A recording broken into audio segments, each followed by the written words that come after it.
to another episode of Roses Are Red podcast with your host, Mrs. Red Rose, her co host, Sam I Am from the Married Couple Podcast, and AC from Midnight Media.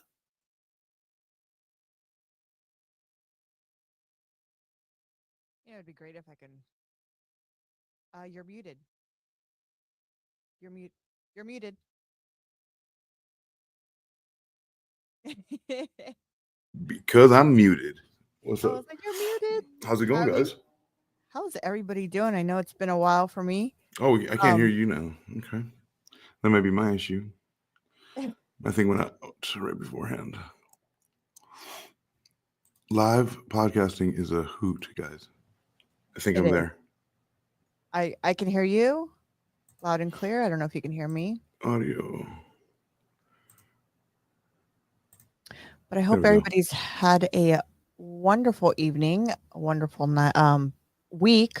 I haven't seen anybody for 2 weeks. So how's everybody doing? How are you guys doing? We're doing great. What's up, guys? How are you? My beautiful co-host, Rose, she's back. I'm back. All the way back. I'm all the way back. I'm here, and I apologize. I've been gone for 2 weeks. I had stuff to do. We had a rough couple 2 weeks. It was it was rough. I don't know what to do. I was shaking a little bit. At night I wouldn't make it to the bathroom. You know, like in the middle of the night I have to go pee, but I wouldn't make it. And oh no, I know I was incontinent because of you. Jeez. So I can't really have you like leaving anymore because I piss dribble too much.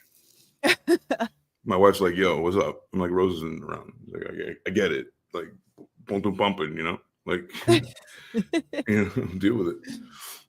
But I'm back. What did you? Can you disclose anything that you did when you were gone? I can disclose a little bit. I went to an amazing place. That you know what? I have a picture. It's probably the only time I think I've ever been covered completely. Oh my God!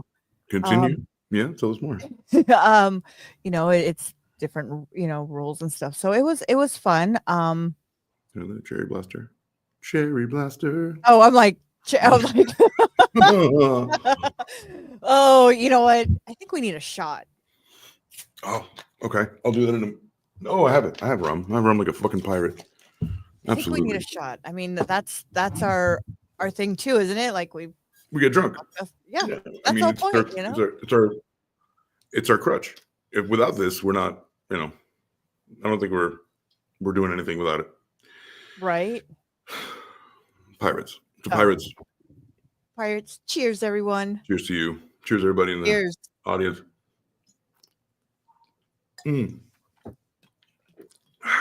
Yar. So you went to an amazing place.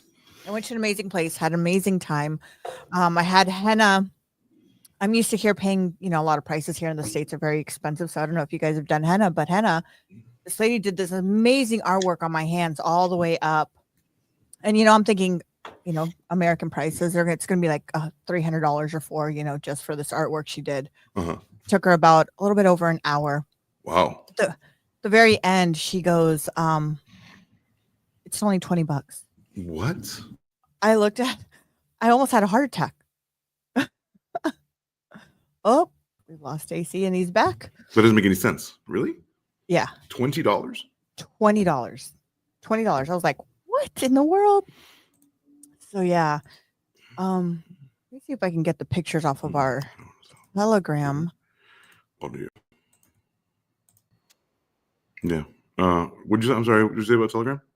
I was trying to see if I can get that picture off of Telegram. That one. It's hard work to do the show downloading from Telegram. Right. Yeah. You kind of have to preload that kind of stuff. But yeah. So all right. So but where was it? Do we know where? Did you say where it was? I can't disclose that. You can't disclose that information. Got it. Yeah. So everything's very secretive with you. Yeah, always very, I can disclose that if anybody's in Vegas on the 14th and 15th, I will be out there with AC and hanging out. And if you guys are out there, shoot us a message. We'd love to get to meet everybody. So that would be great. And with that and all the work I do and been busy and taking care of children. Well, not my children, other kids, and it's been very interesting. So yeah. So it's we've lost AC again. Hopefully he'll be back soon. But how is everybody else? How's everybody going? How is everybody in the true crime family? Anything new you guys have come across? Anything you've heard? I know there's a lot of updates and a lot of stories. I know um, you know, stuff like that since we'll wait for AC. Um, one of the other things that been going through is children that feel privileged. It's another thing. Not my kids, thank God, right now, knock on wood, but I don't know in the future. Maybe, I don't know. But yeah, it's been interesting with kids. So uh hoping AC comes back. But in the true crime world, what is going on? Anybody has any news? I know Gypsy Rose is back. She's doing TikToks, I heard. I've seen a couple videos that people sent me. I heard she was getting a lot of heat for kind of people are feeling that she's using her child. Touching stuff is not cool. Like they don't like touching things is not a thing you ought to do. So this. We were just talking about and then settings, and then my God. Yeah, you shouldn't touch anything. It's like if this disconnects, it's over. Everything's connected together. So sorry about that, guys. No worries. So you guys went. So you can't disclose the place, but you are going to be in Vegas. What weekend with me? I will be there Monday the 14th in the evening, the 15th, and then I come back the 16th because my kids asked me to be back early to hang out with them. So I said I'll take the earliest flight out. And you said no, fuck that. I'm not going to do what you say. Right? No. They're like, Mom, we haven't seen you for a while. then you wonder why they don't leave you alone because you're like, yes, my son, yes, my daughter. Like, it's you're gonna go and be like, fuck them kids. I get to do shit for you. I'm gonna do a fucking thing for you. And you know what? It's my kids are great, and I am so blessed, and I've learned now, especially for what I do on a part of my 15,000 jobs that I run. Yep. I've learned to, I really appreciate every single one of my kids and love them, and thank God they are so respectful. And I hear that not just saying it because they're my children, but I hear it from other parents that tell me, your kids are so respectful and they're so good and, yada, yada. And I deal with a lot of kids. And one of the things that really I've had to learn and my temptation, like the things of holding yourself back and trying to be political on a lot of these things because well, you kind of have to in the role that we play. What do you mean by political? You have to know. You can't just really say what you think. You kind of have to bunny hop certain things. Is what I'm figuring out now. Story of my life. But you know what I'm tired of? I'm tired of children feeling privileged and thinking that someone my age that is been very successful and has done very well for themselves and coming from having it all, losing it, coming back, having and these kids, they think that I'm supposed to bow down to them at 14 years old. I'm that's a true crime in itself where you don't want to lash out to them and go, okay, I have to remember you're not my kid and I have to remember. Yeah, I hear you. Well, here's the deal. What are you showing them? If you, like I said, if you're always there and you're always do the thing and you're always available, and the next time the kid goes, well, you got to come pick me up. You're like, no. You're like, well, but that's what you always do.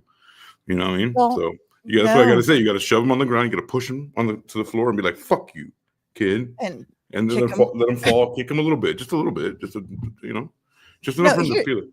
Here's the thing. It's like, okay, so, we run, certain program. And one of the things is that I looked at a refrigerator, right? And these are senior kids. And I looked at this refrigerator. It hasn't been cleaned out since 2022 because I found things that are like 4 years old and things were from 2000 that had been expired in this fridge, right? Right. So I said, you know what? And this is supposed to be for the senior kids. And I said, okay, well, I went in there, I cleaned everything up and I took that away. I said, this is going to be a community fridge now. I cleaned it. It's a community fridge. I'm done. Yeah. It's like I kicked them in the nuts. They were so upset. Really? Well, that's part of being privileged and earning our ranks. So there you go. That's right. I mean, it's part of, you said it. That's the word, privilege. It's when the thing is, when you do well and you're successful, we've talked about this before. You do well and you're successful, you pass on.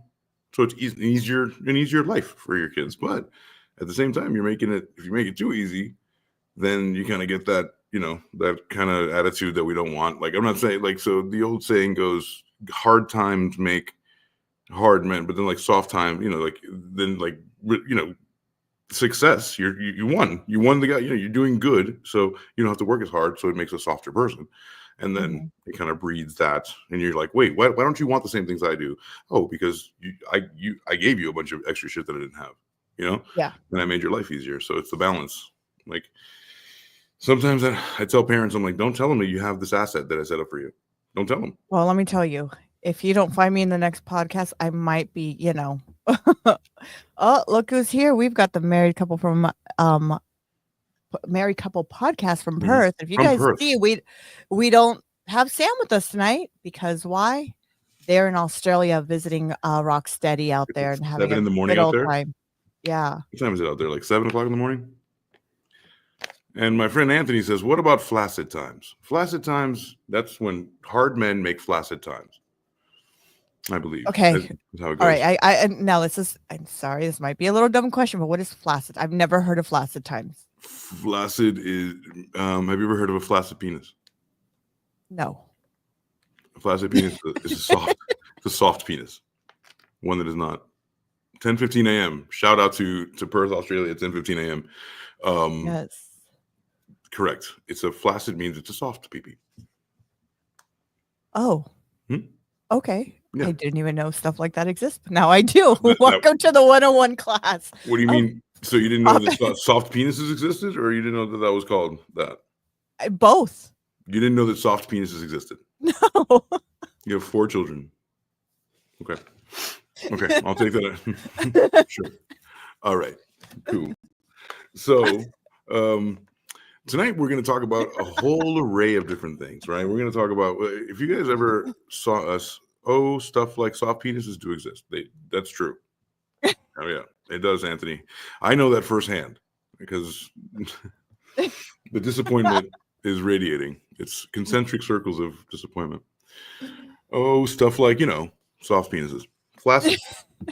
So I'm good for you. If you've never seen a flaccid one, that means everyone's working very well, very efficient. Everybody's up to, So we're going to talk about all types of stuff. If you guys have been watching our show for a while, you'd know that on Mondays we used to do this thing called a headline show or a headlight show for whatever reason, and we would go over kind of like the articles of the day, the articles of the week, what's hot, what's not, what's going on in true crime. So, Rose, what have you seen this week that kind of got your attention? Have you had any time to look at true crime? I actually had someone send me a couple videos and I was talking about before you jumped back on because we lost you for a minute, but we're back, now that you're back. Gypsy Rose is back and she's been doing videos with her baby, and I've been getting that a lot of people are upset, and the reason why they're upset is because they feel that she's using her baby for clout to get the views and stuff, and so people are upset. Of course she's gonna do that. If she showed her at all, if she showed the baby at all, it would be a clout because she's always clout chasing, no matter what. They're seeing things that she does to the baby that people are very concerned. Ooh, like I guess there's a video that she's out there. There's a video out there where it looks like she's trying to make the baby laugh, but at the same time she's blowing into the baby's face, and the baby's trying to gasp for air. And so people think that's a concerning, like red flags, stuff like that. Okay. Note to self, don't play with a baby like that no more. Because people think to kill it. Okay. Or note to self, just Gypsy Rose, don't do it. Because they're going to come for you. Whatever you do. Whatever she does. She can, if she never has the baby, it's like, where's the baby? She never holds it. So she wipes her nose wrong. They're going to be like, she's wiping too hard. You know what I mean? It's bitch. It's her. She's manipulating, doing this. Yeah. And unfortunately, that's comes with the territory of what she did. It does.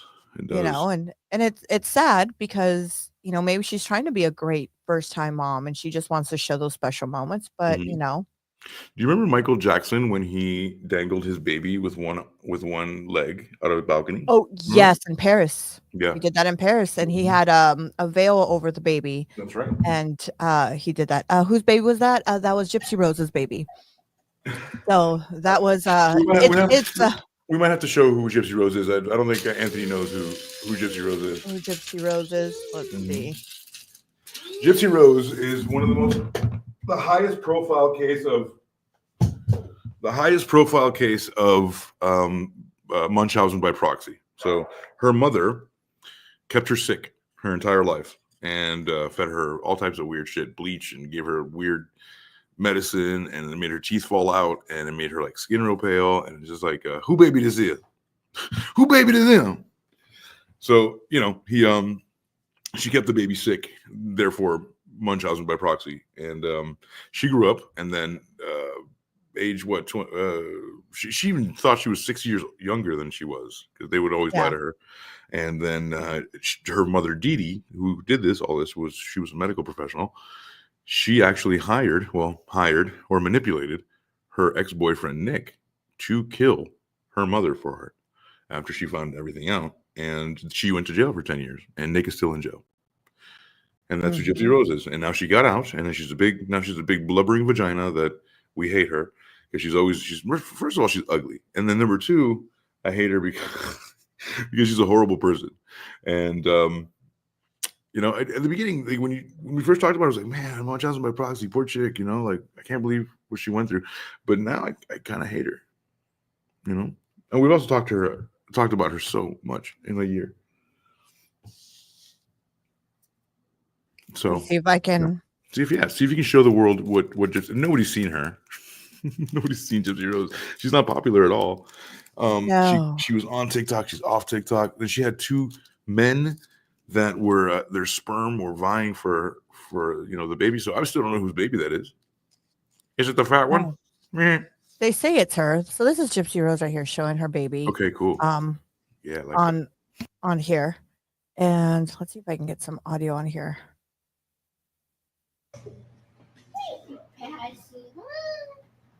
Hey, Daddy, put your pasty. It's right here. She don't want it.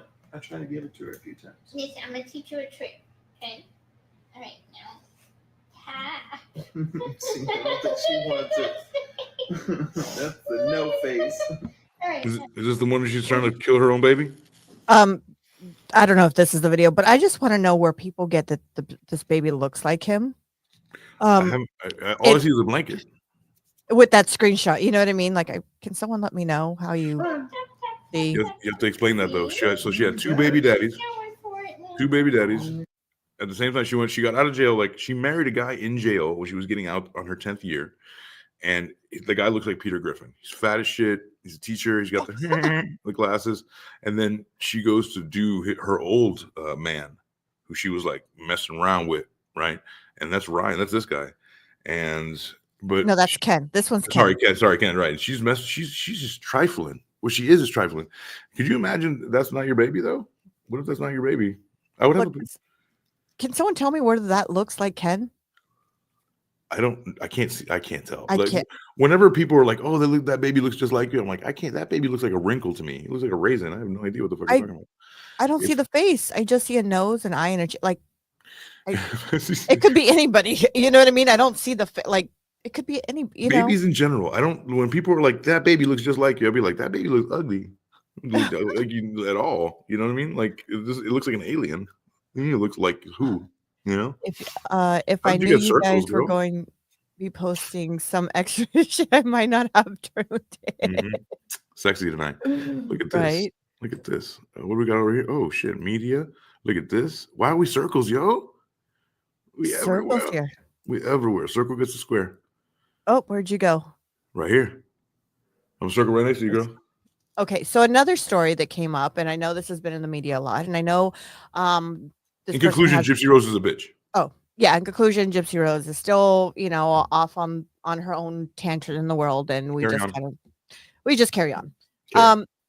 So on the other hand, there is a Yolanda Sandoval. Who I don't know that? if anybody remember who Yolanda Sandoval. She is the one who actually killed Selena, the famous Oh, singer. Selena. She was up for to do parole Uh-huh. here soon, and it was denied. I think it was Monday or Tuesday. They denied her parole, so she's still stuck No in prison. way. She So thought, she was denied parole. And she was getting, se vistió todo. She was like, mírala. Voy a salir de yeah, la I mean, cárcel. well, she was getting ready to do books. She's done interviews. She's out there saying it wasn't her fault. Which, I mean, really, let's be honest. I honestly, to be fairly What do you mean very it's not honest her from fault? It's not her well, fault. She she kept killed her. saying, she was saying it wasn't her fault, that it What do was, you mean? and then she came out saying that, Selena was having an affair. And Selena has a lot of fans that love her till this I day. Like, know, which is crazy. Like she only lived a little while, and like people are ravenous fans for her. I don't get it. People still wear her T-shirts, and like I'm like, why? She was here for baby such a boy short looks time. more baby boy looks more like their mom, and vice versa, right? Yeah, Uh, it's possible. Yeah, babies. I look like my mom. Yeah, I do. yeah. But when I was a baby, I had a cone head and I had a stripe like that because the umbilical cord was wrapped around my neck and my face. So I looked like a Beldar, like a cone head, and then I had a fucking. Yep, I was fucking beautiful. Ooh. So AC was amazing and gorgeous when he was born. Um, and I'm pretty sure Sandoval would have loved you. Mrs. Sandoval would have said, "You know what? Let me take him with me She too." was so, as I remember, she was so ugly. She looked like, who could have played her in the movie was John Leguizamo when he was a short, fat Oh. clown. And he's like, Yeah. she looked like that. She still looks the same. She still hasn't changed, still the She same. hasn't grown any inches. No. What a fucking puta. But I'm gonna be honest with you. Be honest with me. Level with me. I honestly think she would have not made it if she would have left that jail cell. What does that mean? I really don't. I think they would have I honestly think they would have probably would have killed her. Selena has a lot of fans, and people are very angry for Oh what yeah, they did. that lady. I don't think she would have seen daylight after being in jail. I really don't. And she's got like I said, tons of fans. I mean, Selena was amazingly loved. She was an amazing singer. She was an amazing person. She was a really down to earth person that she would take pictures with anybody. She wasn't stuck up. She wasn't, she was a really down to earth person. Not yet. A couple more You years know. in the industry. A couple more years in the industry would have changed her. Maybe, but even her husband, her husband at that time, he's still very humble and he's very well known, especially in Mexico. He's very well known in the community. He's married, a couple of, famous people and he's still also really well loved. The whole family is very well So loved. he's well loved just because he was married to her? No, he plays like, I think he was in his own band and stuff, if I'm not mistaken. Oh, is that right? Okay. No, he had his own band. I'm never gonna. I'm Latin, and I'm never gonna understand the Selena community because she was around for so little. Like she was very impactful. Apparently, very impactful for a lot of people. I mean, she's crazy. got, like I said, until this day, that should lasted till he was 13. What did? I don't know what that was. Anthony, please do explain and tell us what that is. Yeah, and so I honestly think she would have not seen daylight outside of prison. I think she's safer in prison. For sure. Well, Yeah. I mean, she looks crazy as fuck. That's for sure. Yeah, She looks crazy as shit. she still looks the same, hasn't changed or anything. So, and now her telling this version of a story, a lot of people are upset because they don't want to, they're like, we're not believing, that's all fake. And she's not here to tell her side, Right. That's the fucked up part. That there's nobody there to advocate for Selena. Yeah. And plus, I would like to ask her, like, why are you still popular? What did you do? She's got amazing songs that touched a lot of people. Her songs, touched a lot of incredible. people. Yeah, it's incredible. Like some people are in the industry a long time and they don't touch the people that she touched in a short time. That's all. Yeah. It's very rare. Yeah. And just for the record, I would have let her touch me. She was gorgeous. Yeah. Very well, and that's where J-Lo made her, her her that's where she became Pop. seen and known. That's where she was because she did the Selena movie. Right. And that's where that was her famous movie that, that made her who she is today because of that movie. Yeah. And well, because of her ass, right? But still, I mean, that movie made her. I mean, if it wasn't her playing Selena's role, I mean, like I said, Selena's amazingly loved. Sure, anybody who would have played that role would have been really. Was the community upset that a Puerto Rican girl did it and not an actual Mexican girl? I would have been a little. You know what? I don't know. I didn't hear anything negative, but then again, I don't know. At that time when that movie came out, I was like maybe 16, 17 years old, I think it was, or 15. Yeah. When that movie came out. How does that make you feel now? Like, why does a Puerto Rican girl get to play a Mexican girl? There's no Mexican girls that can do it.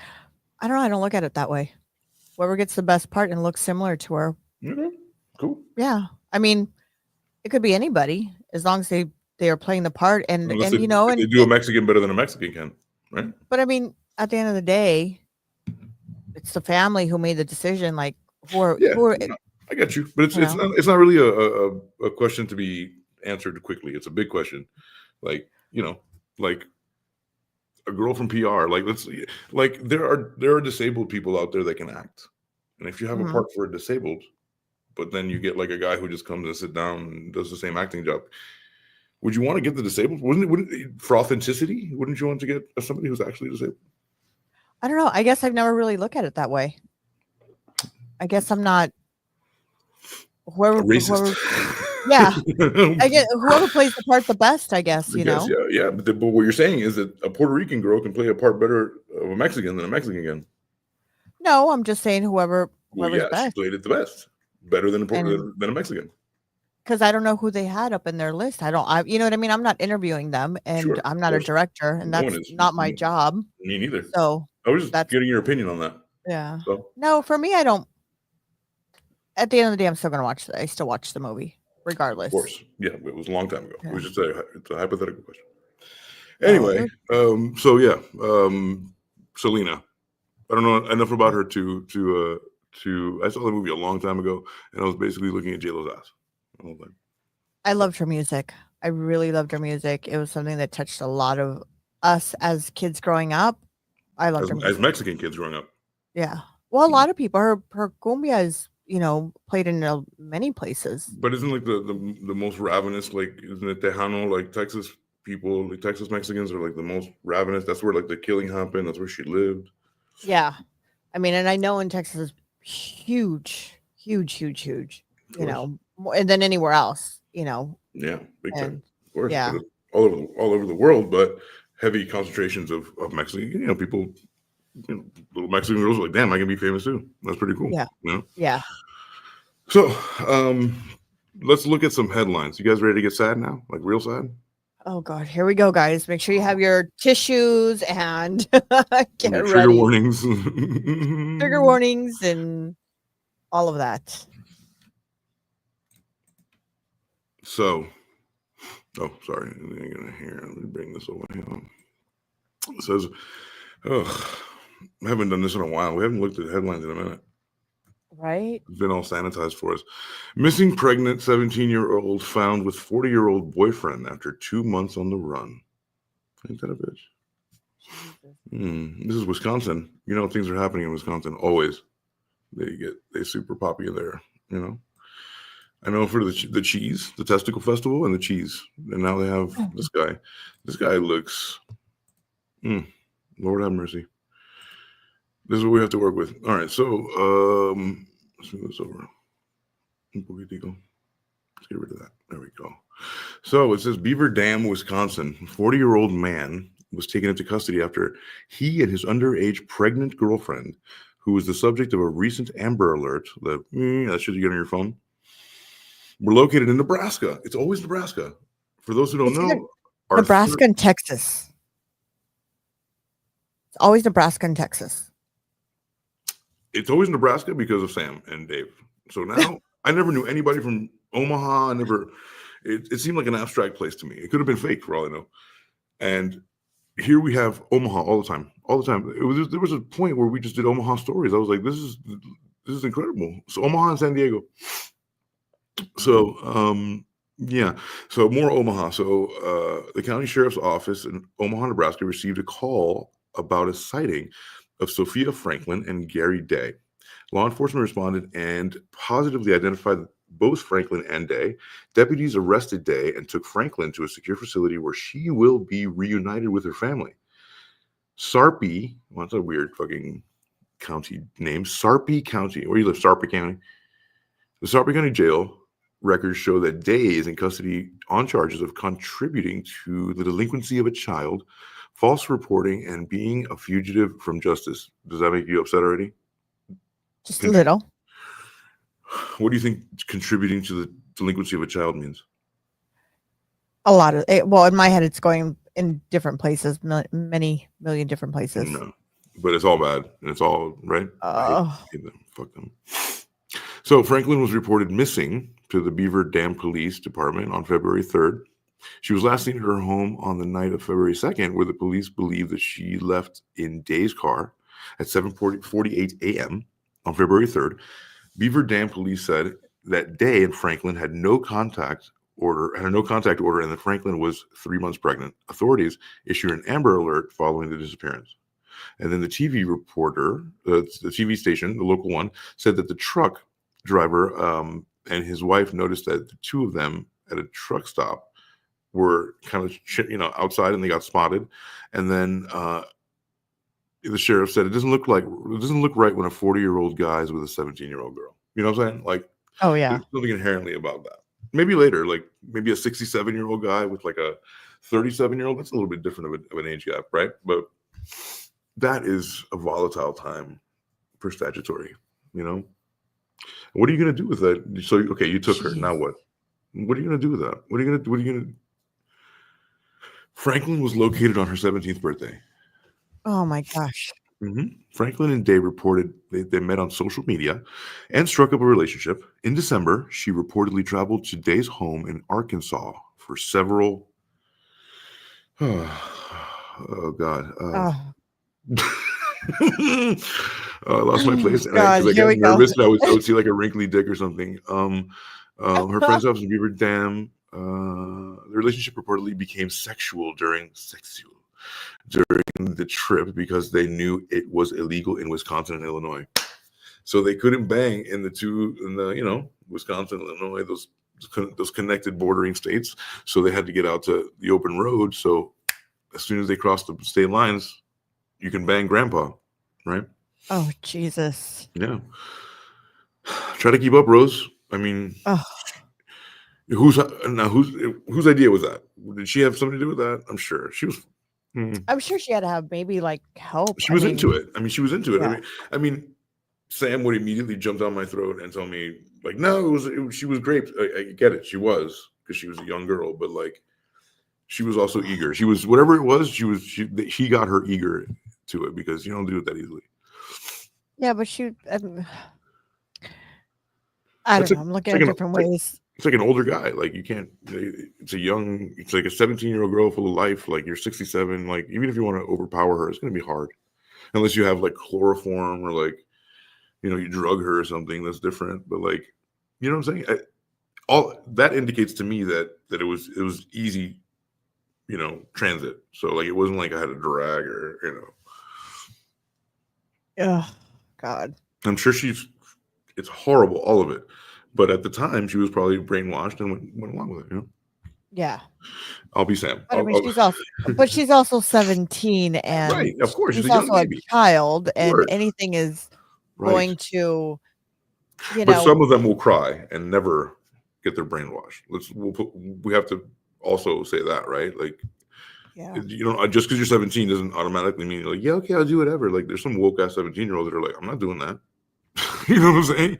Like, but then again, you got to look at where they're coming from too. Like, I feel that certain parts of the world the kids are more open. Like, the kids are more open and they've seen more versus other sides of, like, of course. Just for example, it's just an example. Don't come for me. Just an example. Like, if you lived in Kentucky, I'm, Why Kentucky?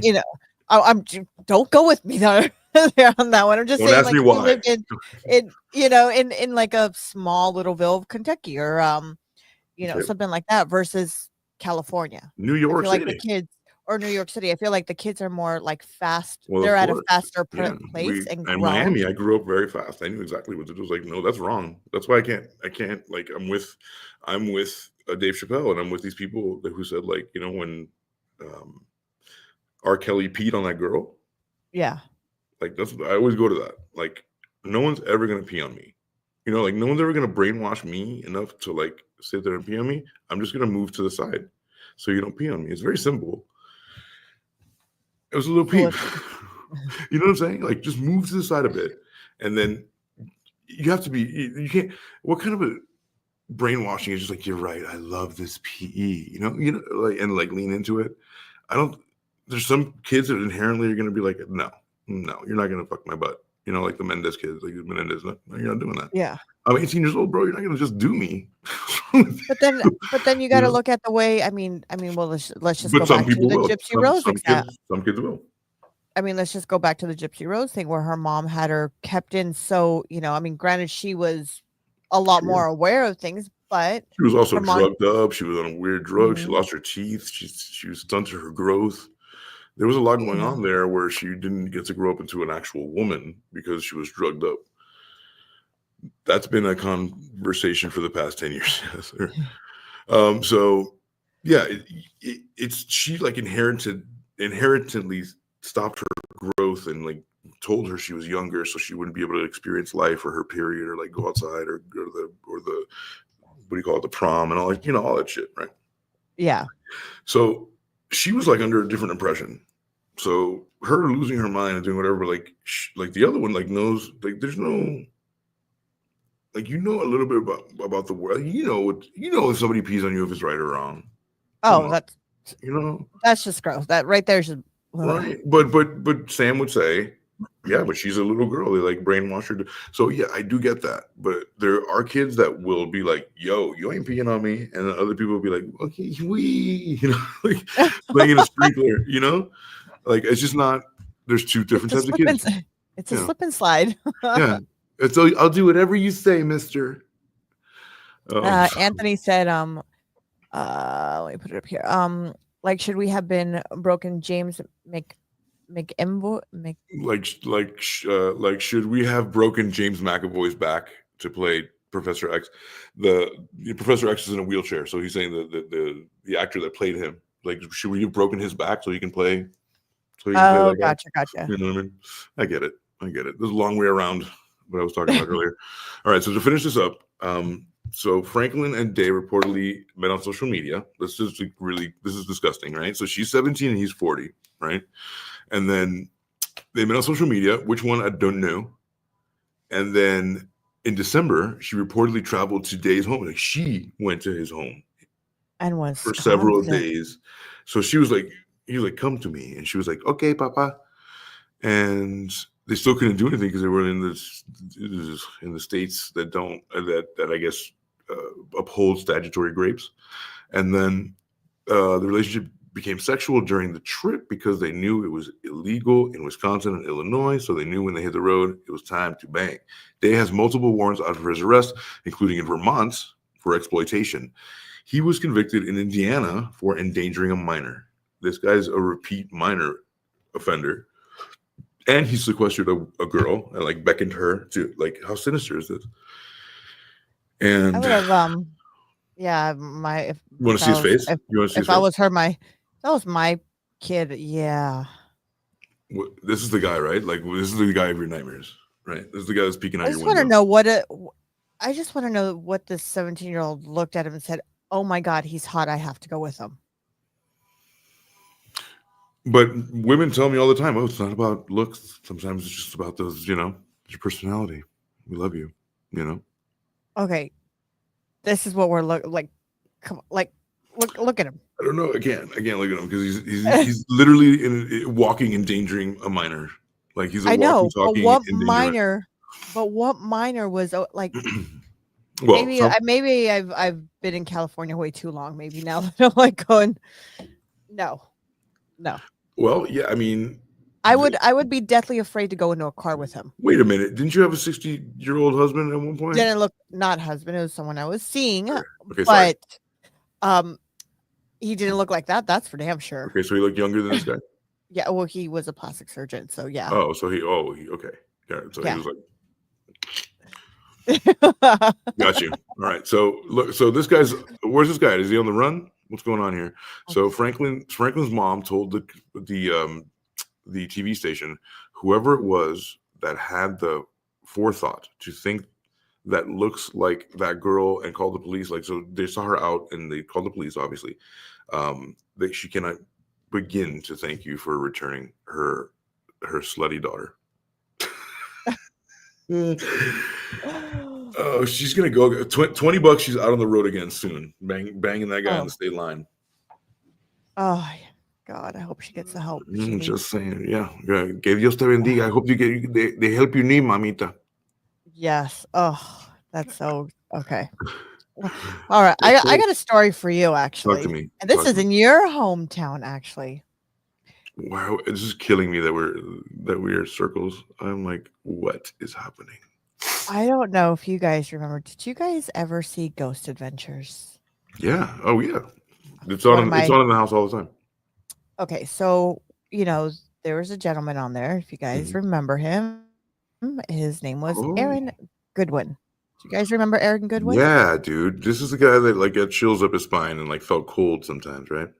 Yeah, and he had to stop for a while. Did you feel because he at one point in the show believed that he was he was possessed. He's totally at possessed. one point, and they had to stop filming for a while and stuff. So he took a break.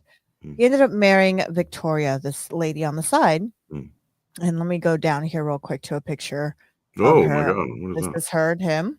This is her. Okay. She's pretty good. And when she's cute. They were married. Zoom in. And she actually plotted against him to murder him. Why? Because she wanted to move on. And money. Yes, I love you. But she didn't want the divorce because then Yeah, just have to she deal would with him. Mm-hmm. Because it's easier to kill him. Hello. She will be in trial April 8th in your hometown of Las Vegas. I love it. I will show up to that trial. Yes. So boo. This is a trial. Boo. Boo. Boo. I hate this. I hate it. So yeah, so she met this gentleman here. His name is Google. Where's his name here? Arriba, Coquito. Cody. So from my understanding, I think his name is Cody. And she met him on some like porn site or something, and he was already on probation, and she asked him to be the hitman. Winner. Oh yeah. Holy shit. That guy. Dios mío, santísimo, qué malo. Dios. Right. And allegedly, according to what they're saying, is that he murder for murder for a hire to plot against Victoria and Amato. What do you have? Did he have like life insurance? He had a lot of. I mean, he's got a lot of money. Homeboy is pretty well off, Yeah, I mean, but that doesn't guarantee you that the money goes to you. Well, like, and that's like the killer. You know what I'm saying? Like, I wonder how they're gonna finagle that. And I don't think they have. I don't think they have a prenup. From my understanding, I don't think there is a prenup with them. From what I was reading the other day, I didn't see any prenup or anything, and that's why she wanted, from my understanding. But there's got to be a couple. There's got to be something in place, like a trust or like a. There's got to be like a huge life insurance policy. Like that's why you kill people. Well, I'm thinking she's gonna think she's gonna get everything. Well, okay, so there's no other. One of the things she said, she replied to Amato was that because I choose to end his existence and not divorce. That's not your choice. You're talking about. That's not a thing you say. Like, I don't want him to live anymore. So, yeah, I'm kind of better than done. dealing with him. I'm done with it. Like, I'm done. I'm done. Yeah. What do you do here? The Californians. Yeah. So upon all this, he's finally filed for divorce, and finally, yeah. I mean, Jesus Christ! What more do you want? She's not even that cute. No, but I never knew I didn't even know he had a wife. I didn't even know he was married. Can you imagine your spouse trying to kill you, and then you coming home to the same, and then trying to like continue your life knowing that somebody wanted to kill you. Yeah. You know what I'm saying? Like literally, like for something, like a transactional kill, a quid pro quo. It wasn't like I hate you so much I'm gonna kill you. It was like, no, I want you dead so I can do something. You know, that's even worse than just like a passion kill. That's like I don't even care about you. I just want that. You're in my way. You know what I'm saying? And you know, like looking back, if you go back, I mean, we can only see what we've seen from the videos, right? When he was on Ghost Adventures, and he seemed like a cool dude. He seemed like, I mean, he was a little weird, but he seemed pretty cool. I On mean, TV, I seem 6 feet tall. yeah, you know, but I'm saying like he didn't seem like he was, you know, very aggressive or anything. You know what I mean? He seemed They like a cut those cool parts kid. out. They cut those parts out. Yeah, but I mean, you could still tell in the voice of somebody. The voice. You know, if you sit there and you listen to the voice, like when they say something and they mean it, there's like a way it comes out. They're like more harsh and stern. Really. Like, well, like their other co-host, they had the other guy that was on there, not Zach, but No, not the main guy. The other one. the other one. He was a little bit more like this guy was more of. I mean, I don't want to say a chicken shit, but he was more, you know, he was always afraid of things like, oh my God, I felt that touching me. Or I feel like, you know, especially when he had that one show where he was possessed, you know, according to him. The other one was just like, no. Nobody was, you know, that nobody was possessed, right? On the show, like they just go to places and like it's a scary looking place, but Don't pop my cherry on this It's show. cherry, Okay? like I cherry. love this show. Don't pop my cherry on the show. it's not even the love show. that. It's not even the show. It's like ghosts in general. Like you have to believe that ghosts are real. I do believe in ghosts. I know are real. that. I know that. I know you do. So, but he now is filed for divorce and is Yeah, moving I would say so. on. And so on Monday the 8th, she has her next court appearance. And we'll see what happens. So I'll keep everybody posted, and hopefully we'll be doing our Monday shows nights back. Will be Right. great. Right. So yes, this is the guy. Let me show people Let because me we want to step get invested. So go. present. So just to bolster what she's saying, this is the dude that he lives in Vegas. He's like he does the whole you know, hey, look at me, look at I got a ghost stories, you know. And he has like He has that museum in Vegas, the Ghost Museum. This one, yeah, the Ghost Museum, and you know the Haunted Museum, and he's got like the Annabelle doll in there, and you know he's like, hey, look at me, I'm, you know, like I scare people. You have to sign a waiver sometimes. You know, my daughter's been there. She actually went to it when she was out there. She did. She said she felt a very cold, eerie feeling. She's like, Mom, just an eerie, cold. It's just how things were put in place when you walk in. You get like a weird feeling of it. Gotcha. But you know, I asked her, she feel. She's like, I didn't feel it. It's just an eerie, like an odd, eerie feeling, like it's just kind of creepy. Sure. Like it's like one of those abandoned homes that she's like, you walk in, it's kind of creepy, just like that. They did one of them that the only one that I ever that hooked me was the one. It was here in Nevada. It's one of the ghost towns, like one of the old cowboy towns and the minor towns. That's shit's still up there. The saloons are still going, and it's one of it's like a really tall, like wooden, like building, and it's like 4 floors of this shit, and it's incredibly scary because everything creaks and it feels like it's gonna just fall apart. We're sitting there from like the 1800s. It's that was interesting because it has history in it too. It's not just hey ghosts, you know. Hey, come check us out. So look at this, guys. Look at these guys. This is from earlier this year, but I had to clip this, right? So a California man was fatally beat. He fatally beat his grandmother because she bit his tongue. What? Wait. You read Wait that. a minute. You read it. Reread that. Wait, hold on. You read it. You read it to everybody else. Oh my God. California man who fatally beat his grandmother because she bit his tongue. Is sentenced. So he got sentenced.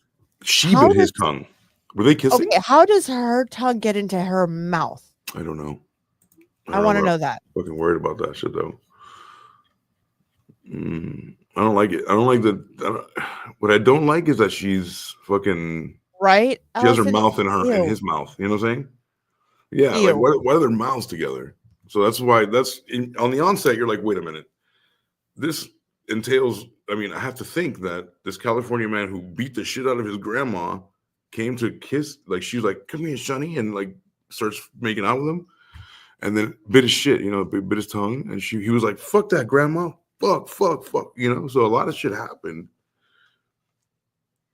So let's take a look. Okay, but I want to know. Yeah.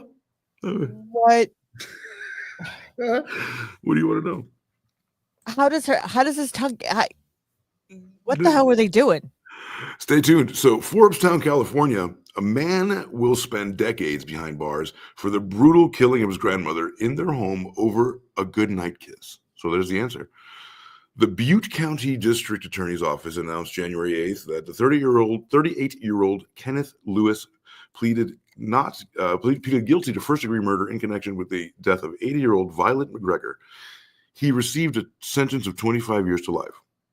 According to the prosecutors, on January 21st, 2024, Lewis called the Butte County Sheriff's Office and reported that he found his grandmother, McGregor, deceased in the residence. An autopsy later revealed that McGregor died of blunt force trauma to the head and neck.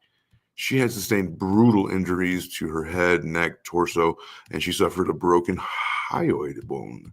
For those medical people in the audience, please let us know what a hyoid bone is in the neck. Okay, so it's my bone in my neck. It's a neck bone, right? What's connected to the neck bone? She suffered a backbone. Well, right. Thank you. She's not even a doctor. Fucking everybody knows the backbone's connected to the neck bone. Circles are good. Yeah. Oh, you like the circles? Okay. Thank you. All right. So awesome. So she suffered brutal injuries to her head, her neck, her torso. She suffered a broken hyoid bone. That's the neck bone. And as well as broken ribs. The defendant admitted to responding to deputies and California fire personnel that he killed McGregor, his grandmother, who was found naked and deceased in a pool of blood in the bathroom tub. Investigators reportedly found bloodstains on the bed carpet and on the walls and the furniture in the bedroom, indicating a struggle had occurred. So they fought. And if you fought, like, what kind of a man are you when you fight your grandma and then ultimately kill her? You know, because of a good night kiss. I want to know more about this. So authorities subsequently arrested Lewis, which detectives reportedly noticed injuries on his feet, as well as swollen knuckles from beating the shit out of his fight club and hands. Lewis confessed to officials that he had attacked his grandmother by beating her with his fist and kicking her while she was on the floor of the bedroom. Let's stop there for a moment. What are your feelings? I still want to know how the hell, like, what. All you care about is the bite, huh? I want to know why. That's just gross to me. What is gross? That kissing your grandmother? Tongue. That's not. Have you ever kissed your grandmother in the mouth? Not like that. No. Ew. No. Well, how do you even know how you'd react? Maybe you'd beat the shit out of her. No. Especially if she come to tongue fuck me in my mouth. No. You stay the fuck away from me, grandma. So Lewis reportedly told detectives, I could hear the victim breathing heavily, and she was in the tub, but he left her to go to sleep. Lewis said that he didn't realize that she was dead until he woke up in the following morning because he could go to sleep. He was like, bueno, good night. Bye. However, investigators found evidence, including bloody paper towels, cleaning wipes in the trash, because he thought he could maybe clean this up, with the Bounty, the quicker picker upper. And the blood smears suggesting that Lewis had tried to clean up the scene and wasn't actually asleep. McGregor reportedly suffered a stroke in a pool of her own blood. McGregor reportedly suffered a stroke around a week before the fatal beating. Okay. All right. So she was an extra special, intensive, she went TIA. Prosecutors said that the defendant told the judge he was sorry, quote, sorry for what he had done. And he would have lived to live with he would live with the shame he brought upon himself and his family forever. That was a badly crafted sentence. But that's all well and good. But I mean, killing your grandma and beating her up. Did we find out what the goodnight kiss was about? Did your grandma kiss you? Yeah. I mean, I wondered, let's look at this one. So this is another. This seems to be another page. What's this? Oh, this is the attorney's paper. Oh, Jackie. Mm-hmm. First of all, press you release. live in Butt County. That's gay. You live in Butt County. So man sentenced 25 years for brutally slaying his grandma. Forbes-town man was sentenced to 25 years to life. Let's see if we can skim this. Kenneth Lewis, yep, first responders, got it. Grandma, authorities, sure, 80, naked, dead in a pool of blood, primary bathroom, arrested. But why? What enacted this? The kiss?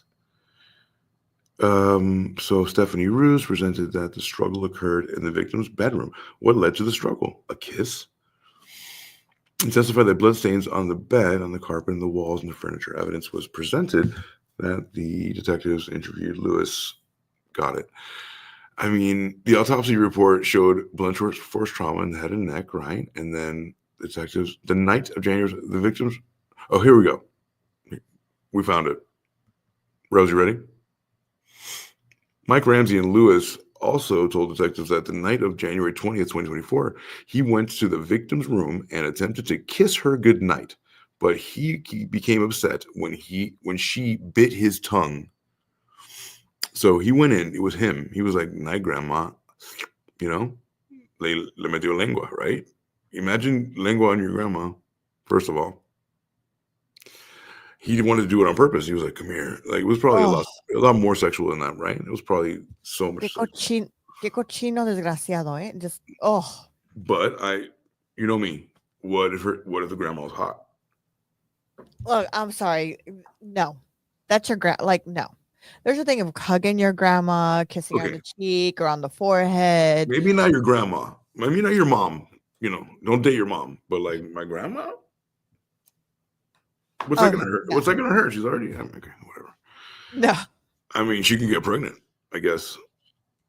Yeah. And then I'm my own grandson. I'm my own grandson. Oh, yeah. Wow. I just blew my fucking mind. So they attempted to kiss goodnight. So be careful, everyone out there. Get consent from grandma because she will bite your shit. He became upset when she bit his tongue. Lewis stated that after he beat her, he dragged her into the tub and said, "Bitch, you don't bite my tongue." No, I just made that up. Where Lewis said that he could hear the victim breathing heavily, and it was like, well, she was dead, so I went to bed, whatever. I didn't know anything. Bye. And he tried to clean it up, and really badly, like blood smears. He tried to do like a paper towel, and the blood's dry, and there's like so much of it because he just went animalistic on this old lady who's 80. Every kiss begins with K. Oh, no. Come here, grandma. Take it up. Give me that tongue, grandma. What do you guys think out there in the audience? I mean, I'm just like bleh. I'm just like, oh man. Yeah, what do you guys think? Oh, what do you guys think? Let us know. Mm-hmm. Yeah. Right. Oh, God. Can I show this guy one more time? Because we didn't get to. I feel like you didn't really get to like. I don't want drink him in. I don't want to. You know? Yeah. It looks like his head's been bashed on one side. Maybe it has been. I can't get over the ears right now. I'm sorry. Are those the eyes you're talking about when they're so far gone? They're like, that's it. I can't even look at the eyes. I'm looking at his ears. I'm sorry. Oh, he looks like a Volkswagen with the doors open. Oh my God. Lewis told Judge Kimberly Merrifield that he was sorry for what he had done, and he would have to live with the pain and memory of what I did to grandma. Like, he doesn't give a fuck. That guy's a sociopath, bro. Look at that guy. Oh, that's so gross. Oh God. That's so gross. Anyway, everyone, please vote for ugliest fucking. No wonder he's mad, bro. That guy got no play. Poor guy has probably no game whatsoever. So I got a question for you for my next story. I got a question for you. Do you think what you do outside of work should dictate if you should get fired or let go or what you do on your own time? That's a pretty heavy question because now I look at it differently because I have my own business. Mm-hmm. So now it's not like somebody could. I mean, I still work alongside a Fortune 500 company that, there's a couple things that probably I can't even do social media posts, the way I want them anymore because I can't represent the company like that anymore. Mhm. So I understand the reasons why you're representing billions and billions of dollars, but at the same time, maybe for a 9 to 5 person, if you're like a 9 to 5 person and you clock out, you should be good, right? Okay, but where does the line end when you're at a company? I Well, mean, what are are they you going to doing? dictate your? Well, I'm Yeah. just saying in general. Do you have a Where coke does straw it? up your ass and a tranny's blowing you? Well, I'm just saying, does it? When is your personal life? Because now you're on 24/7, 7 days a day, 7 days a week, 24 hours a day. When is your personal time? Me? No. I'm just saying in Oh, general for anybody. When if you does have your that own business, stop? I have zero. Like I relinquished all. Like I have meetings Saturday and Sunday, and I go back to work Monday. There's no because you But can't. personally, like let's say you go to a bar, let's say you're Mhm. hanging out with your buddies, and but your job doesn't want you to do that. No. Or Your do job can't stop you from doing that. He acted a fool. Go ahead, keep going. I so mean, let me share the story. This woman is freaking gorgeous. She is gorgeous, she's beautiful, and she's very, very sexy. wait a And minute. That shouldn't have anything to do with it.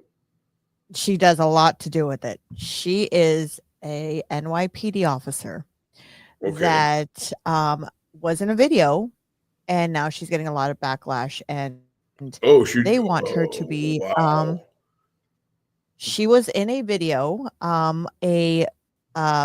Yeah, one of these videos, okay, an adult video. an adult video, Yeah. and now she's 28 years old, and the woman She is can't be, gorgeous, but this is like extreme shit. Porn and you know. like that's like extreme, dude. Like She now you wasn't want to it push the wasn't a envelope. it wasn't a porn video, it was a music video with G-string, like she had the G-string on, Okay, you have to give that for in a context. You said in one a of these in a videos is yeah, open it's to it's representation. she's dancing on a strip pole for this music We video, can right? play it. We can play it. So, no, it's a little bit, yeah, we can't. As much Okay. as I'd love to, we can't. So you But can't. she's Well, under you guys can go she's look at it, but I guess yeah. I don't know what I'm looking at. So if she's like dancing like a hooker and she has to go like get the respect of the community now, and people have Mhm. to respect her, that's a bit of a conflict of interest. Just a little bit. Just a little bit. Now, but isn't, here's the Like question someone brought up. maybe not get a job that relies on like public trust and like all that. It's like anathema. It's like But two different polar things. well, and here's one of the things is that okay, I get that. But what if it was never addressed directly to you to say, "Hey, you're not allowed to do this. You're not allowed to do that once you join this, this position." Because I know I've done a couple jobs. They've told me, "Hey, because of this, you're not allowed to do this in social media, and you're not allowed to do that. You're not allowed to Right. say this."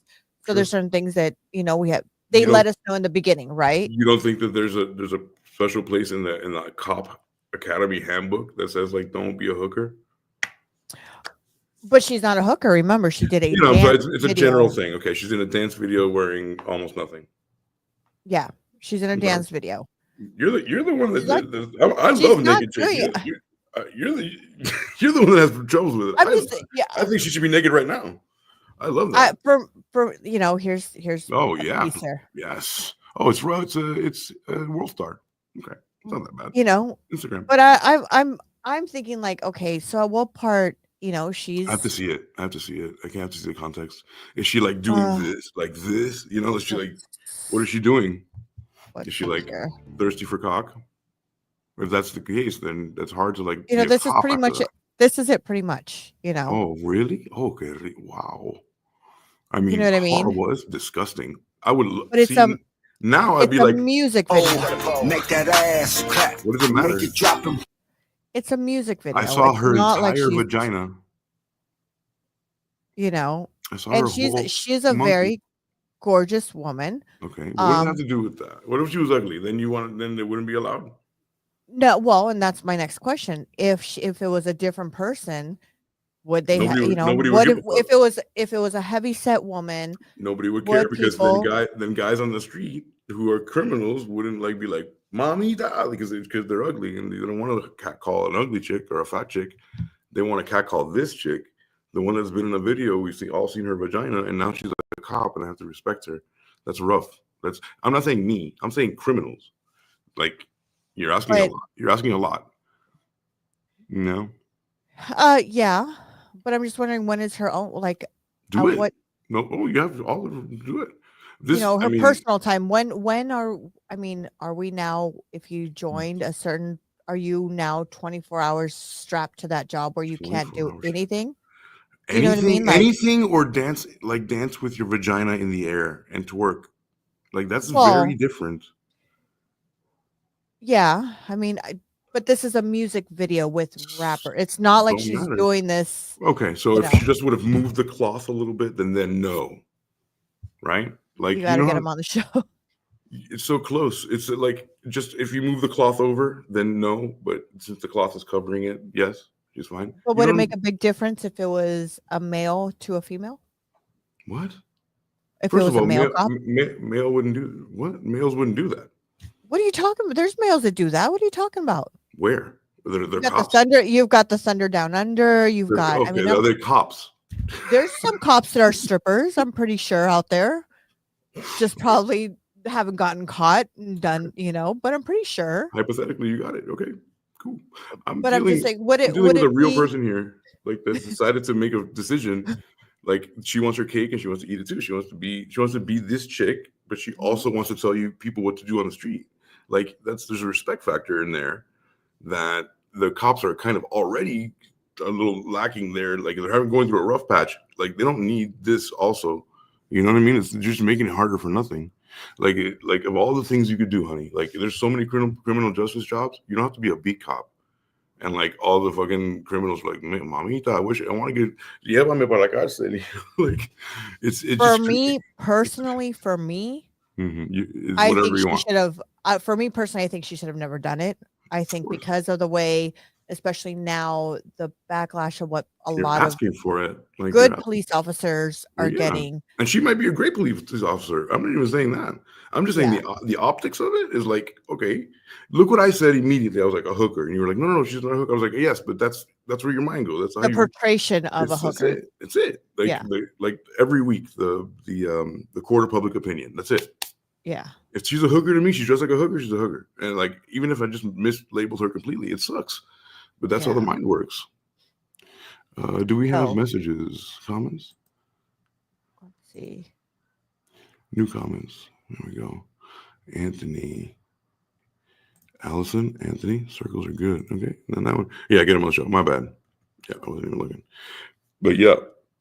Thank you for that. So what's the verdict? So do we need to read the article? Like, is she getting kicked off of the force? She's from my understanding, she's suspended and they're still reviewing it because this just recently happened. So they're still reviewing it and till further notice. So I'll let you guys know once I hear what happens. She keeps her job or not. Do you remember that chick that other white girl that was a cop and she was actually like gang banging all the other cops at the same time? Remember that chick? No, I don't. I gotta look at this because it sounds like I'm making it up, right? So, cop, woman, okay, what's that? I hate to put this in. I'm gonna get some crazy shit. Oh God, it's already yep. Oh, it's not no cops at all. Oh, I can't do that. There she is. Let me go back to here. So here, present, share, this one. This lady right here. You know about this, right? No, I don't think I do. Oh, come on now. Yo, she actually knocked off the whole police force. What? She did. She everybody. She se pisó a todo el mundo in the precinct. All the cops were banging her. All of them. What? Yeah. You don't remember this? No. 1000%. Yeah, this chick was fucking bro, and there were so many memes about her. She was fucking. Woo. This girl was off control. Let me see about. Oh, see, your search could be about come on. No, don't give me that. I asked AI to give me fucking the police gangbang and they take me to a fucking X videos. No, that's not what I want. Tell me about the lady. What's her name? Eliza Ibarra? No, that's a porn star. Anyway, that chick, that doughy faced white girl, that chick took all the cock that there was, all the peach. Oh Jesus! Oh man, she was on it. Hold on. A female officer gets game. There she is. Okay. Okay, here we go. Let's share this one instead. Let me know if you can hear it. Actually knocked off the whole police force. What?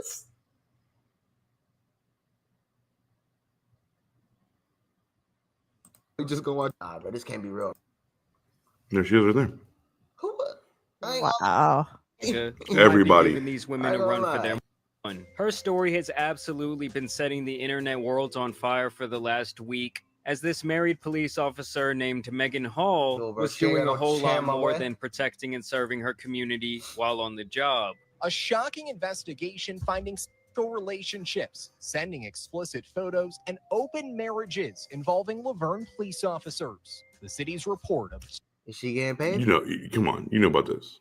I've never heard of this one. Okay, we'll put a pin in this one and we'll do this one. We'll do this. We'll talk about it. What do you think about that? I'm like, wow. Are you serious? Oh man, she did todos los muchachos se lo pisaron todo el mundo pendejo. Get up in my concha. Yeah, like that. ¿Cuál concha? That thing was like. Oh man, that thing was a fucking papalote. That's a whole big old water balloon going in there. Fucking, concha. Yeah, you can't shit there, right? The whole like sexting, the throwing the dick pics, the meeting after hours, and she was married. And she was like, "Well, I'm gonna go protect and serve everyone," and that's why you can't trust nobody, man. You kidding me? And like they're better than me. I don't know. Anthony said, "There's always talk about behavior that confirms to the company's values." The company's values. Yeah, I think he's talking about that to you. He's saying that there's always behavior that they try, and that's why you try to get people to hire people that have your same core values, so they don't, you don't get a stripper trying to be a paralegal. Yeah. Well, and no, I get that. I mean, to me, I think she should have chose wisely, but maybe the money was better than what she was going to make as a police officer. Maybe, I mean, Then don't do that. Then don't be the pillar. Don't be a pillar of the community. She wants it all. I think I honestly think she thought she wasn't going to get caught because she was using a fake name. I think she wasn't going to get caught. And then someone's like, "Oh, wait a minute. I know that chick." Who's that someone? She just gave me a ticket. Yeah, that person gave me a ticket. That's that one that pulled me over. You know what I mean? Like, right. I'd like to know more about that one because maybe we should revisit both of those. Yeah. Horish cops. Welcome to this evening's episode of the podcast. These two hoes are cops. But that chick, there were so many memes about her, and she was like, "Baya." The whole 5 black dudes in the back, all that. Yeah, that was brutal. That chick, they fucking demoralized her. But you put yourself in that fucking position of like, okay, and on top of it, she'd like to be degraded and shit. Like, how do you want me to respect you after that? It's gonna be rough. How do you write a ticket after that? How do you exactly how that chick? Like, I get it. It's different, but some people are upset because you're gonna get everything in anyways. How about this? Whatever way it goes. How about this? If she wasn't Latina, would you give a fuck about it? You know what? I wouldn't. To be honest with you, I didn't care who it was. It's the fact that your position that you're holding in the community, you're holding in the community. I don't care who it is. It doesn't matter if you're Latina or not. It would have been that white chick. You still would have defended her like that? Well, I'm not defending her. I'm just saying for me, you're defending the. No. You're not defending that girl?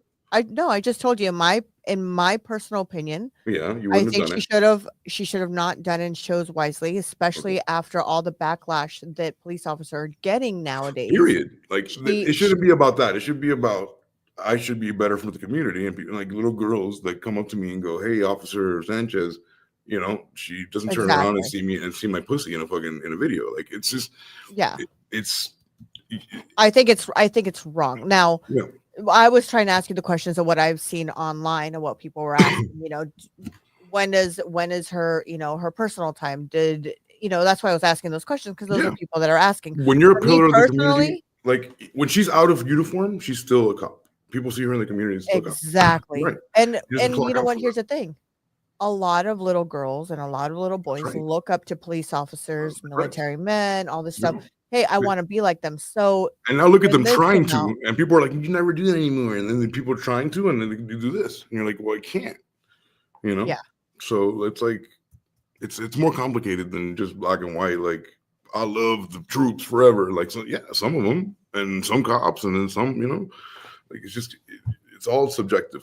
It's because look at that. You didn't know about that whole ass cop that took all those guys, broke No. everybody's home, like gangbangs, like crazy shit. Like, Yeah. you're like, wow, how can a cop do that? Right? The same way that this happened, the girl from TikTok that we talked to, Mama Bear, the one that Yeah. Oh, Mama Bear. That's right. She was a correction officer she was a correctional And- officer, and she dated a prisoner. and, engaged with a child. So yeah, absolutely. And it's know- rough things. Mhm. Yeah. And she's a very sweet girl, very nice lady Oh, that yeah, we met. Yeah. nothing to do with anything like that. Totally awesome. Yeah. The But for baby's me- mama was an interesting character. Yeah. For me, that's my opinion. I think, and take it for what it's worth. For my opinion, I think Mhm.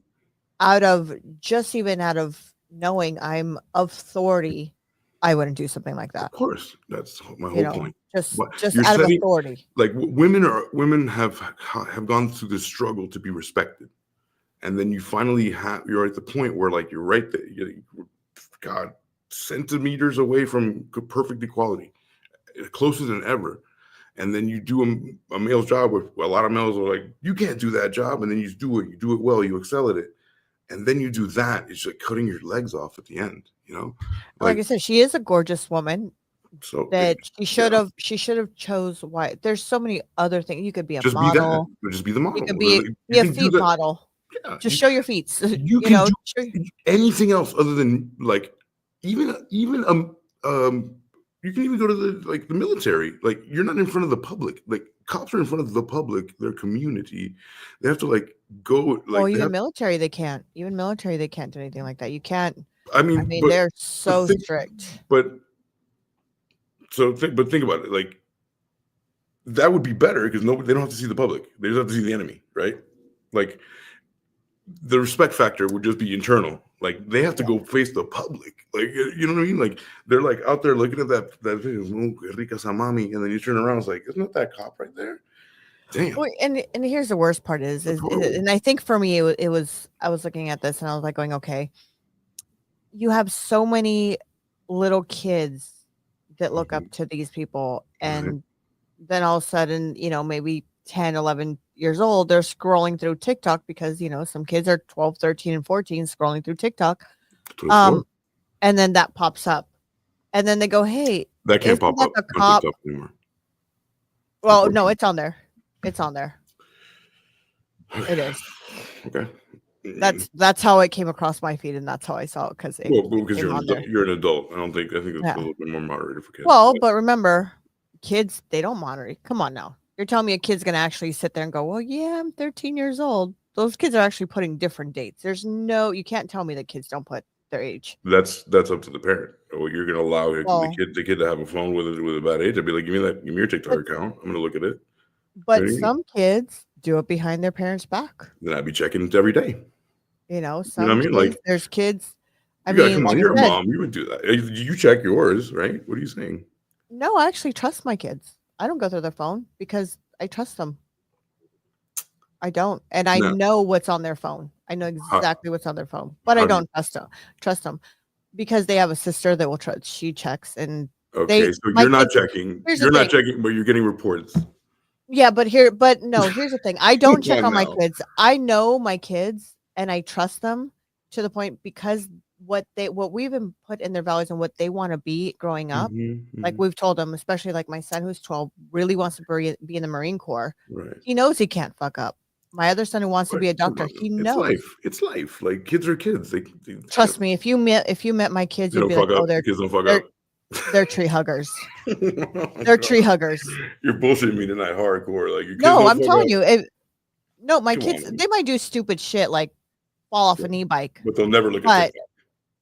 no, they don't have TikTok. I know for a fact they don't. But okay, And but this is my point. but- You control it. but- Why are you going against me? No, Like, but I'm not going against you. They could have it if they want it. I trust my could kids. they have 18-year-old TikTok the whole way? Like They're going to lying do it away? regardless. They have No, they're friends. not. Rick, You can sh- the kids are going to, regardless whether you want them or not, when they're in school with their buddies, hey, check this out. Hey, check that out. They have friends. It happens. Okay, You so can't tell me that just because you monitor your kids 24/7, they're not going to do it. Okay, going well, to what's do the it. point of doing anything? What's the point of? They're going to do Just it gonna- regardless, but you need to Okay, teach good. your kids then from right or wrong. Say, hey, that's Definitely. that. definitely. It's not. But just because you teach your acceptable. kids doesn't mean they're automatically never going to do it. You're gonna Mhm. tell me that at 12 years old you were listening to your parent. Like I'm telling you, my kids. I know my kids very well. At For 13, one, I lost my virginity. Yeah, I was Okay, doing whatever I can you tell thought you I was right doing. now. Yeah. I can tell you right now, and my kids can testify to you. And his girlfriend's mother can even tell you, he is not allowed to go into that house, raining or not. Just like it was raining the other day, into his girlfriend's house. He can walk her to his girlfriend's house, but he's not allowed to step foot in his girlfriend's house. Okay. Not even for dinner. Okay. They can go out for dinner. That's fine. She can drive him out for dinner. But for him to go, no. And she's not allowed to come into my house either until the day that So, he's ready okay. to get married. Then yeah. Control. Like this is But those are my rules. And if okay. you But until don't say you're that there's no 18 rules. What are the point? Like you set the rules all the time. Yeah, Like- but he doesn't. My There's kids a- don't break my rules. One, they're very afraid of me. There They're you deathly go. afraid of me. Yeah, because they're young.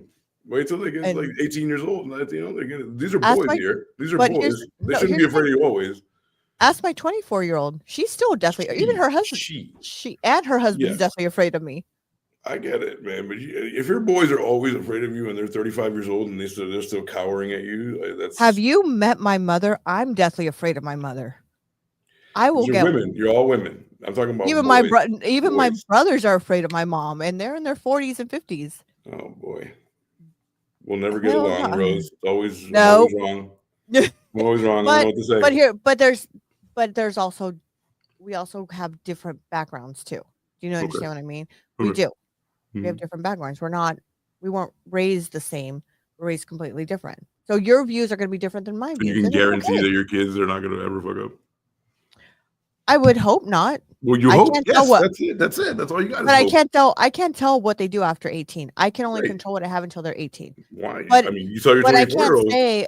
I can't say that my kids don't look, they have friends. Their friends are going to show them TikToks. For Their friends sure, are going to and they're show them boys. videos. They're boys. But for them to have it on their phones, no, they don't have it. They don't like my boys even said it. I don't like that shit, mom. That's what I would tell my mom when I would lie to her. I'd be like, I don't like that shit. I'm telling you, my kids, I'm just telling I you. can tell. I know. get- I would lie to my get mom, you. but I get you. I just can want to tell keep my telling. kids. I just want you to keep saying how perfect yours are compared to everybody Oh else. no, I'm not saying that they're perfect. I'm Well. just saying that I know my kids very well. Okay. That they would not lie to me in that sense. I know Okay. my kids very well in that thing. Would they lie to me like going on an e-bike and going to another friend's house? Absolutely. Right. Would they because say, that's how can I old go they to are. a party? Wait till they That's go to, different. wait till they get to that But- age. It's gonna be But different. even then, my kids, my son's 14. Yeah, he's wait more till focused wait till he's on- 17. He's gonna be a little bit more bold. He's gonna want to chicks, parties, driving. It's gonna be different. You know what? But even my 25-year-old is that in that state, it wasn't like that. She was so focused on becoming a nurse that wasn't a priority for her. Yeah, totally. If everyone can get very focused children that don't look at the periphery, like myself, like I think I wasn't focused at all. At Like- 17 through 25, I was a piece of shit. I was like doing all types of shit. You know, Well, it's like my son who's 12 years Because my mom- 5 my years mom- old. my mom was so controlling Uh-huh. that when I finally broke out, I fucking anything. I was like, put it in my anywhere. Give me. You know that Yeah. there has to be a balance because if not, when they break out, they're like, I feel like I've done nothing. I want to do everything at once, and that's dangerous. I don't know. Maybe it's just different for us. I mean, like I know, like my son who's 12. I'm not saying you. I'm wants telling you to- what happened to me. Yeah. I'm just saying, like my son who's 12 years old since he was 5. He's been wanting to be in the Marine Corps. He's done Mhm. everything possible. He's even looked up how to get in at 17 as That's long as they sign a phenomenal. waiver You got a wants to go. 7-year-old soldier that was that disciplined going forward. since Awesome. 5 years old. Amazing. Wow. And he's That never 12, happened. and That never happened. he's 12 years old and is joining what is the closest thing he could get to the Marine Corps right now, and he can Right. do that until he's 17. My Totally. other son, he's very dedicated on what he Yeah, does. I mean, if you have a path and you can't get out of it, of course you're going to be okay. Yeah. Well, but that's his dream. Right. But I mean, you kind of lock yourself into it to make sure that you do it. You know what I mean? Like you have a path, and that's how you stay disciplined. I commend you for choosing that path at such a young age. Like, this is where I'm going. A lot of kids like are meandering through and be like, what's this and what's that? You know, what's this and what's that? And they, you're just like figuring out as you go. Other people lock in. You know what I mean? Yeah. So he's going to have much more opportunity than people who are like, where do I go now? You know? But you know what I like is now that, especially doing a lot of programs with our kids and our oldest kids, I didn't know that there's a lot of programs out there. Like, I didn't know that there's for like the police work field, if you want to work as an operator, you can do that at 16. There's actually programs for them at 16 Why? to So try I it can out. see a chick get gangbanged at the precinct? No, it's listening, listening to the phone. But hey, it I got opens you. their eyes to know Yeah. what they're, what they're Gotcha. getting. But I'm just saying, like, there's a lot of programs out there that at 16 you can do. So when you do hit 18 and you're ready to get out of school, You have to have involved parents too. You have to be parents. That's like a lot of people, like kids are just have like detached parents. Like my mom didn't know what to do. Like she's like, I don't know, you like football, you like music, whatever I like. She was like, God bless her. But like she didn't, there was no path. My brother knew he was a soldier. He was like, I'm at 17, I like to shoot guns, shoot my guns on a plane. I have a death wish. Woo, America. And he knew he was gonna go into the Navy. You know what I'm saying? And I was like, hell no, I want to get high and play drums and like meet chicks. It's completely different personality. Yeah.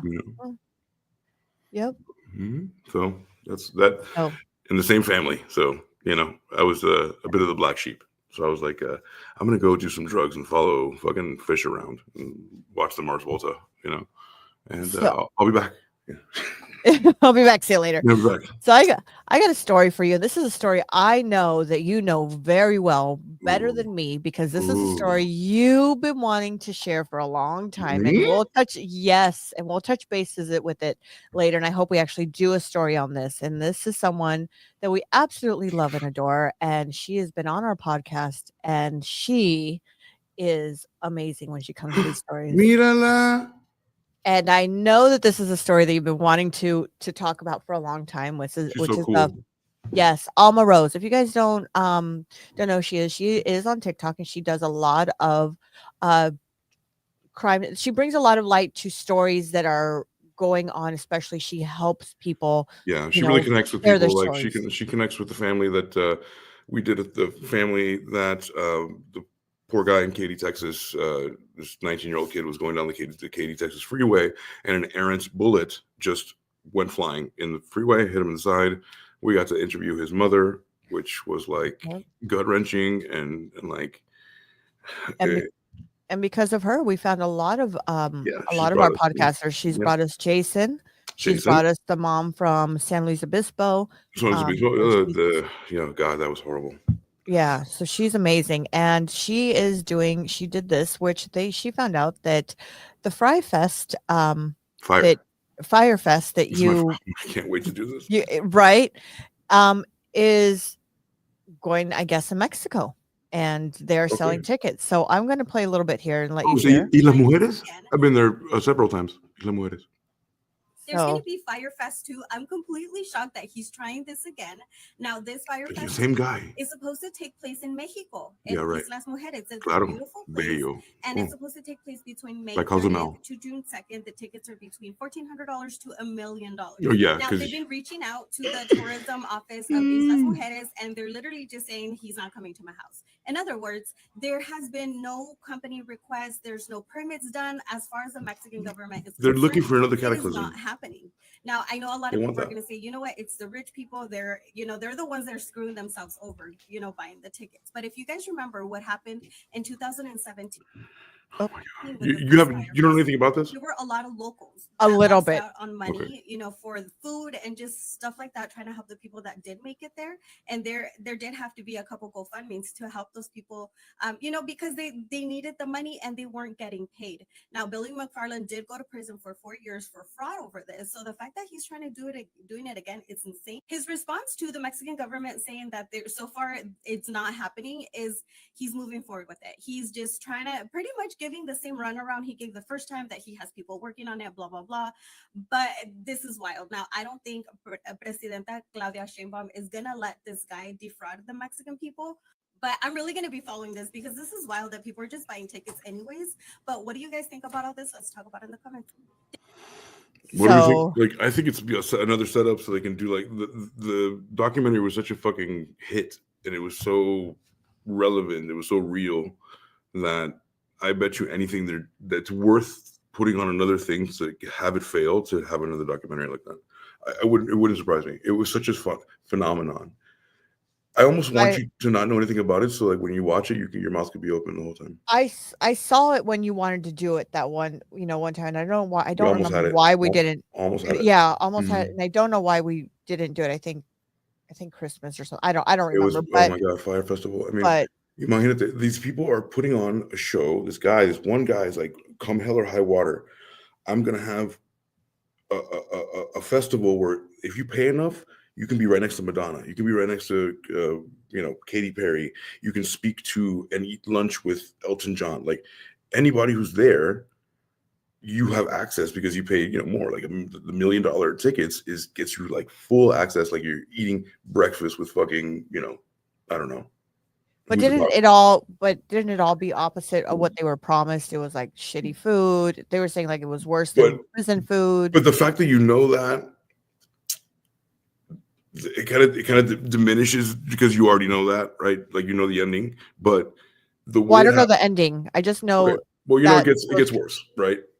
But you're right. It gets to the point so ridiculously worse that's what makes it so good, because you're like, no way.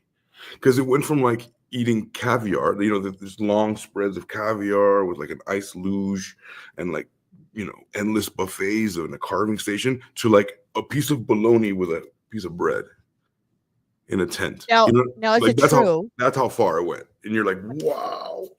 Is it true that people got sick though? Like some people got like salmonella. It was a storm. It was a storm. It was bad. It was, the whole shit was stirred up. It was like everything that could go wrong went wrong. I'm not gonna spoil it for you. I'm not doing that. Yeah, I remember seeing it, and then I know that I can't, like I said, I can't remember. But when it came up, it's pure tea. It's pure hot tea. When she came up with it, I was like, oh, I know who's gonna really love this one. I gotta make sure I save it in my icon, because I was like, oh, and they're doing Fire Festival too. Well, first they have to do the festival to have it fail to do the documentary. So we're a little bit away from that, Do you think they're gonna redo the same reenactment that they did? What they're doing? You think so, or you think they're actually going to commit and bring it up to like Coachella? Like, do you think you think it's gonna be good? There's a chance for it to be good. I mean, I would hope. I would hope they redeem themselves. It was such a disaster that let's watch it and then we'll comment on it. How about that? And then we'll save it because I think you'd really, it would change your perspective. You'd be like, you know what? I don't want that to happen. Like, first of all, I hate you. I hate that guy. I've seen pictures and I've seen what the guy looks like, asshole face, bro. What an asshole face that guy. And you look at him, you're like, you're a douche. You're a douche, and like nothing you say matters. Yeah. Do you now? So you honestly think he's not going to redeem himself with this, or do you think this is just maybe it's just someone brought it like? Like no, he's gonna try again. Like he's gonna try again. Look, it's everything. It's sometimes it's not even a question. Like he wants to try again. He wants to get money from trying again. He doesn't mind looking like an asshole. He doesn't mind failing at that thing again. He's probably getting investors because people know the documentary. Like it's everything.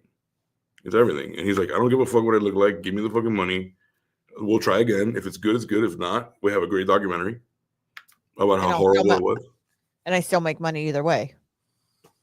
Either way, win-win. It's a win-win situation for a douchebag. That's what most things are for rich people. Yes, they put themselves in win-wins where it's like And some people are just savvy. That guy sucks, but he probably learned a lot from last time. And he's like, you know what? I know how to do this now. I'll make double money. And you have to strike while the iron's hot. You know? That's just crazy. And the tickets are not cheap. Like, wow, is it $10,000 to $1 million? It's ridiculous. Like, so all that money that he had, that's what made it so horrible. Because all these people prepaid, and he had so much fucking money. And then you get there, and it's that. And like Andinga, like to have the balls to invite them to be so delulu. He's so delusional that nothing's set up, and he's like, yeah, come, it's gonna be great. You know, that's what makes the fucking documentary amazing. that's crazy. Yeah, you're gonna love it. It's you know me. I love people who are delulu. Like, you don't see that. You don't see what's happening. Like, no, I don't see nothing. I just, like delusional fucks. I love that. I love that. That's just crazy. That's crazy. That shit cray. That's crazy. Let's look at a couple of things here. How much time we got left? We've got about 30 minutes, a little bit less than 30 minutes. We don't got to do all of it. We'll do a couple more headlines of these crazy ass people. Oh, this looks good. So there's a side. So this is on the Sidebar podcast on True Crime News. Let's share this. This is interesting. There's a lot of words, a lot of things. You know me. I like to pick the stories with a lot of words in it, with many things happening. It says, like, in this episode of True Crime Podcast, it's on the podcast, Ashley Wolcott joins Joshua Ritter to break down the biggest cases. So Karen Reed, we just did that last week, right? We talked about Karen the week before last. I thought it was last week. With Allie, right? Yeah, with my wife. Yeah. And then so that's her boyfriend, O'Keefe. So those are the two people from that. They did this. So this podcast, this particular one is enjoy the. Oh well, good. We'll bring the thing down. Come on, you don't have to hear it, do we? I'll mute it. So yeah, so it's the same people, same ladies who mute tab. That do the podcast. So I like the setup that they give. But this looks really crazy. So check this out.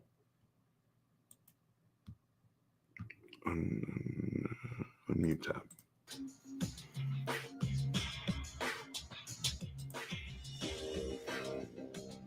It's a half an hour long, but.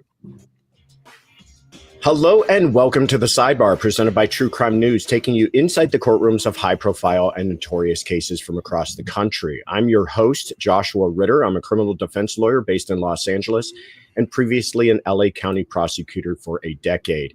You can find me on all social media at Joshua Ritter ESQ or at joshuaritter.com. We are recording this on Wednesday. The start of Karen Reed's retrial kicks off with an extensive jury selection process. But first, a woman facing her second trial for allegedly lighting her husband on fire. This is the one I wanted to touch upon. Obviously, Karen Reed, so it's all connected, right? We can talk about her as well, but this one is crazy. Man allegedly lit on fire, and run over by wife, sexting messages read aloud. Now, there's a lot happening there, and lots of words, and they're yelling, sexting messages, like, obscenities and lit him on fire. How? Do you have questions as well? Okay. I don't know what's worse. Trying to kill your husband or now lighting him on fire. We went from let's kill your husband to now let's light him on fire. What the hell is wrong with these women? Well, what are their husbands doing? That's what I'm saying. What is this men doing to piss them off that bad? Like, Lord have mercy. Lord have mercy. Before running him over with her car. Today, we are very happy to be joined by Ashley Wolcott, a former judge, legal analyst, and anchor for Court TV. Ashley, welcome. Thank you so much. I always love being on with you. I appreciate the opportunity. Oh, no, I love having you on because, well, one, I appreciate hearing your commentary, and two, I know that you follow these cases on a daily basis. So you've got some insights that others might not have, just having to live through it every single day. So thank you again. Watching them. Yeah, watching these trials, all the witnesses and all the evidence. Well, then let's jump right in. First, out of Van Buren County, Michigan, a mother is facing a second trial for the death of her husband after he was battered, burned, and hit with the family van. Prosecutors allege that Linda Battered, Sturmer burned. struck her husband, Todd Sturmer, with a blunt object in his sleep before her? setting him on fire. When he escaped from the That home her? with his upper Yeah. torso engulfed in flames, Sturmer but the ran him picture- over. Upper torso engulfed in flames. Okay, the picture before that, Yeah. was that what she looked? That's what she looks like Yeah. now. It looks like a while ago. But yeah, she's like there she is. Okay. She looked a little too psycho there, a little bit. She's like, a little bit too much. Him over with her car. Today, we are very happy to be joined by Ashley Wilcott, a former week's episode. A doctor accused of strangling his wife before dumping her body in a nearby pond. Excuse me? Wait, You what? got- Wait. Yeah. Wait, I'm so confused now. Wait a Mhm. minute. So we got the doctor with the pond. That's one person, and then we have Karen Reed, and then we also have the chick that lit her husband on fire, ran him over, and hit him. Okay, where are they finding these chicks and these husbands? Because I don't want to ever go there. I bet you there's a couple right in your backyard. Plus, the start of Karen Reed's retrial kicks off with an extensive jury. But first, So much. I always love. Michigan, a mother is facing a second trial for the death of her husband after he was battered, burned, and hit with the family van.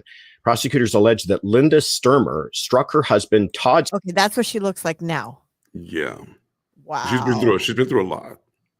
Well, She looks like she has been through the ringer. Like, she's been through a lot. damn. She had to put the car in reverse, hit him, light him on fire. Like, what is happening? What are you talking about? Well, Sturmer with a blunt object in his sleep before setting him on he fire. fucked- oh no! When he Okay. escaped, What a bitch! She like bunk, hit him in the head. Like that's easy. Okay, look how young and Oh. carefree she was before the sorrow. right, but they looked like a happy couple. Look at of course, bro. You know how many couples stand just like that, and that guy's beating her? A million. I know, but I mean, she looks like she's really. I mean, he looks like, oh God, I got to take another picture. But she looks like, yeah, that's my man. You know. Maybe, and maybe to me, it looks like I own this. I own this dick. You know what I'm saying? Like nobody look at me. Nobody look at him. You know. It's also possessive to me. Mm-hmm. Yep, she's crazy. from the home with his upper torso engulfed in flames, Sturmer ran him over with her van. However, Sturmer maintains that she is not responsible for the blaze and may have struck the victim in the chaos. He was already on fire. I don't know what the fuck. I don't know where Do the you fire think- came from. Do you think that this just Mhm. popped in my head? Do you think after like the Lorena Bobbitt came out, you Yeah. know, you remember I don't know if everybody, our audience, remember who Lorena Bobbitt was, the one who chopped the thingy majiggy of her the thingy majiggy of her husband, right? She just chopped it off because he was cheating on her. I don't think anybody knows what you're talking about. You can't say thingamajiggy. The piece of a man. A penis, right? So they Lorena Bobbitt cut. What's his name? I don't remember what his Lorena name was. Bobbitt and Scott Bob. Scott Bobbitt. I can't remember his name for shit, but they cut his little dick off and she threw it in the street. And then they sewed it back on and he did porn. Did you know that? No.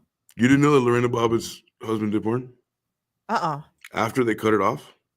No.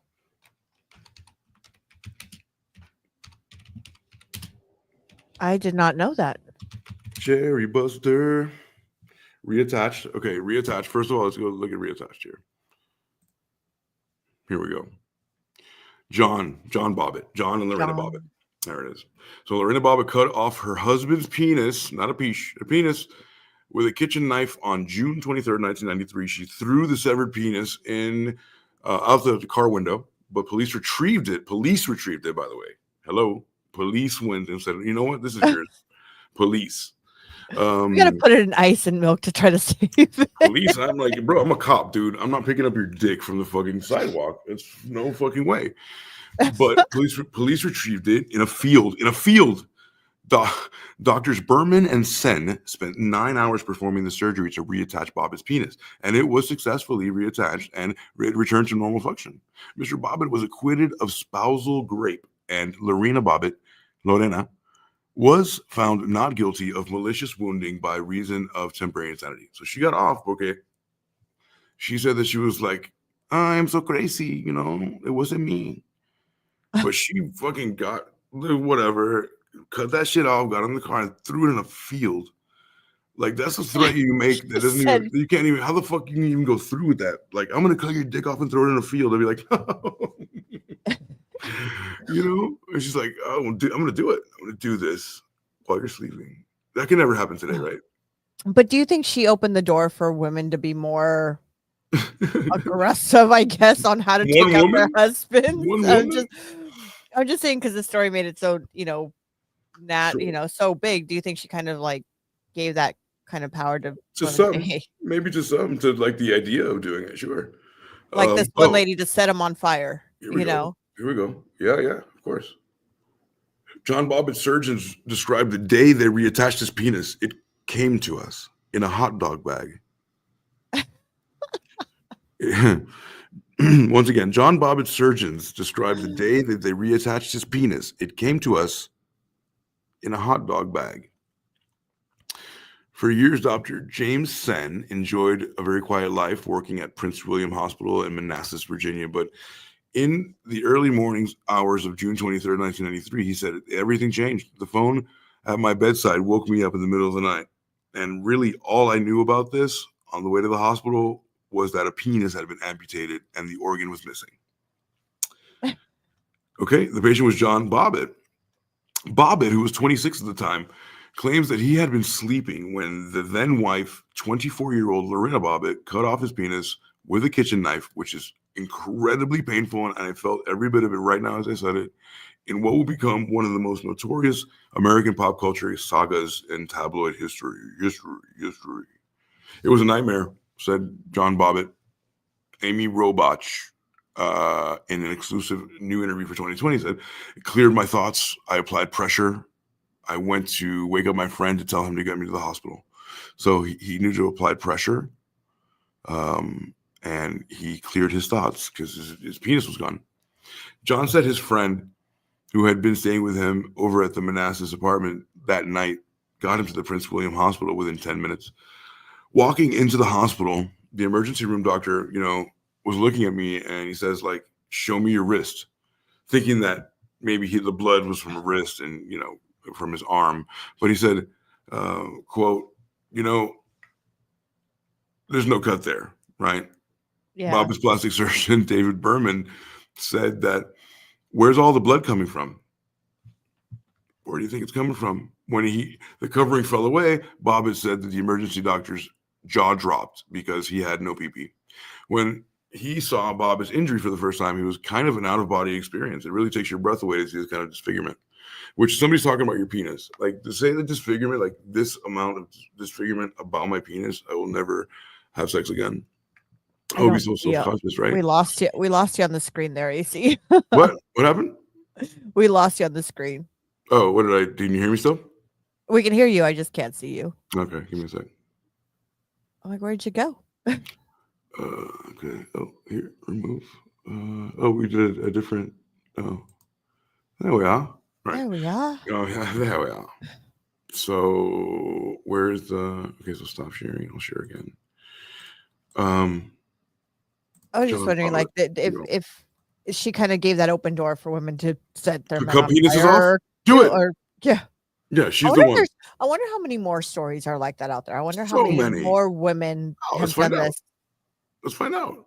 And has done that. I wonder, and I wonder if why did this one make it so big headlines versus because it was all the these first other time. women? It was the first time that's like a woman said, "That's it. I'm gonna cut your fucking dick off," and she actually did it. Like, he was very calm through all of this. He said, I mean, just almost surprisingly calm, as if he didn't even understand the extent of his injury and what the implications were. Like, did somebody cut your dick off, buddy? He was like, "Está bien, I'm cool." But don't you think that would have hurt like tremendously? Or well, he's very calm, and that's what they're saying. So as Bobbitt was being examined, Dr. Sen said that the man had lost a third of his blood volume, and he thought that he had to get microvascular surgeon to examine him, like, right? So just like he lost a lot of blood. So a plastic surgeon skilled in microsurgery, had also gotten the call from the hospital in the middle of the night and was asked to come in. They said, we've got this guy here whose penis has been cut off. Can you come down here and basically put it back on? He told ABC. He said, yeah, okay, I can do that. Do you have the penis? He said, no. I can't. It's like a total normal fucking conversation. He's like, okay, I can do that. Can you reattach a penis? Yeah, I can do that. Do you have it? No. Okay. It just came to us, quote, in a bag of ice, concealed in a brown paper bag, in a hot dog bag. Oh my God. So meanwhile, who put it in a hot dog bag? How do you find a hot dog You don't know bag? this part of the story. You only know the Lorena part, right? So meanwhile, Lorena had fled the apartment. She's like, fuck this shit.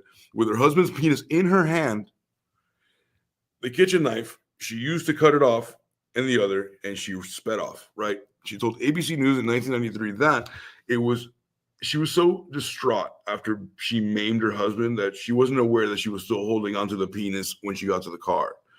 She said that it was when it registered like that it was in her hand, she threw it out of the car. She's like, oh, fuck, a penis, right? His penis.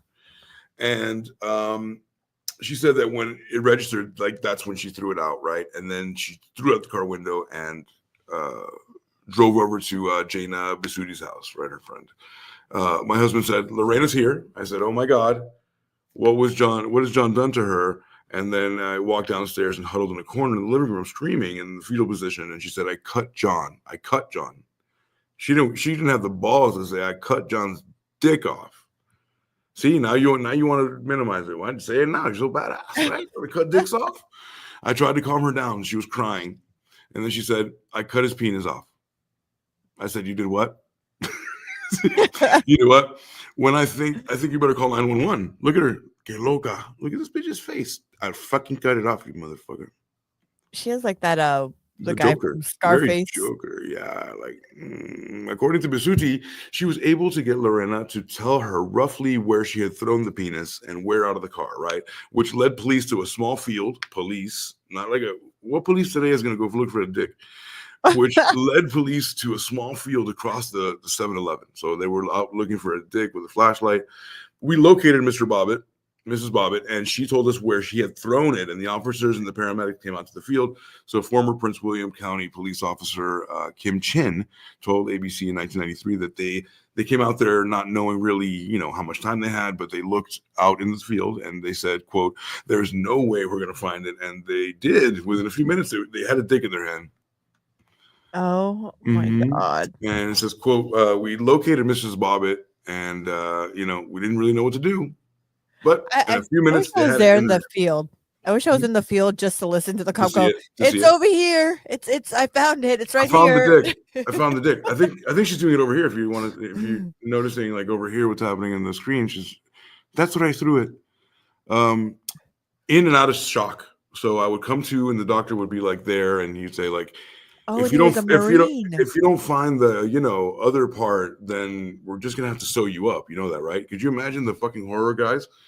The guys like the doctor's coming up. He's like, if we can't find that, or if like a dog picked it up and chewed it, or like ran away, or like a coyote ate it, we're gonna have to sew your shit up, and you're not gonna piss out of your dick anymore, or have sex.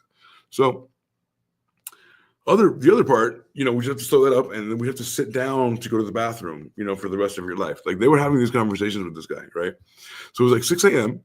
and the doctor said he was wheeling John to the operating room, so they were going to sew him up, and they said, boom, we found it, undamaged. The shit is perfect. We got a perfect other half of a dick. We can try to reattach it.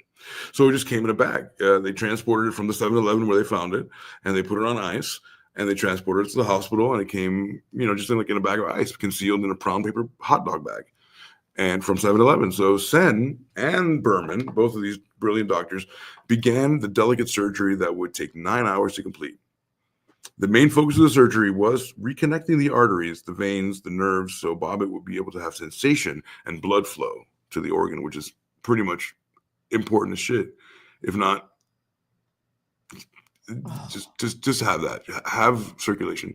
The biggest concern I had is simply that it had to work.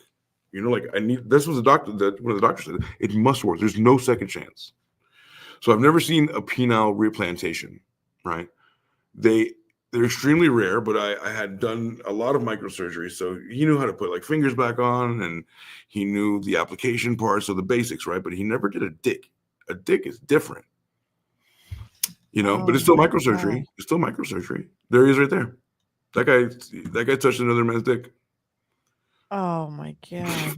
He was the surgeon that operated on John Bobbitt. So imagine. So by that time, the Washington Post had gotten the wind that the incident, and the reporter in the hospital said that Berman had said that this shit was crazy. Literally overnight, I was getting hundreds of phone calls, and then the patient woke up from surgery, John Bobbitt, and then he was able to tell him that we had successfully reattached your penis, Mr. Bobbitt. Quote, look what he looks like now. It was the happiest day of my life. Recalling the moment that he heard the news. It's like, wow, you're going to get your dick back. It was like Christmas Day. I was a kid. I was so excited. I just wanted to fuck something. Berman explained the primary medical reason that Bobbitt needed to be moved hospitals from intensive care units because he has to be monitored. But it was also a way to keep the media from them. So the media was really like bearing down on them. And it's like, yo, let me see the dick. Like, let me see your dick wound. Like, what are you trying to do? Bobbitt stayed in the hospital. But it was also right. So Bobbitt stayed in the hospital for about 3 weeks to recover. So that's as long as it takes for a broken dick to heal. I called my mom and I told her that I had an erection. What did I just read? I called my mom and I told her that I had an erection. Bobbitt What is said, up with calling your mom for certain things? What the fuck is going grandmas? on right now? See, that guy's 40-something years old, 26 years old. He's still calling his mom about his dick. Mom, I got an erection. Okay. Bobbitt said she didn't want to hear that. She said, no, you got to talk to your dad about that. So I don't know. It was exciting. It's normal now. He added, I don't want to mess with it. It's been through the ringer. So you don't really want to fuck with your dick anymore. If it's been reattached, like, what are you doing with it? Lorena was charged with a malicious wounding and faced up to 20 years in jail, prison. Convicted. In court, she claimed that her then husband had repeatedly sexually and physically abused her. And then they found out, they kind of levied that she was temporarily insane. And that's why she was pretty much cleared to cut his dick off, run to the car, and then throw it in a field so people can get it.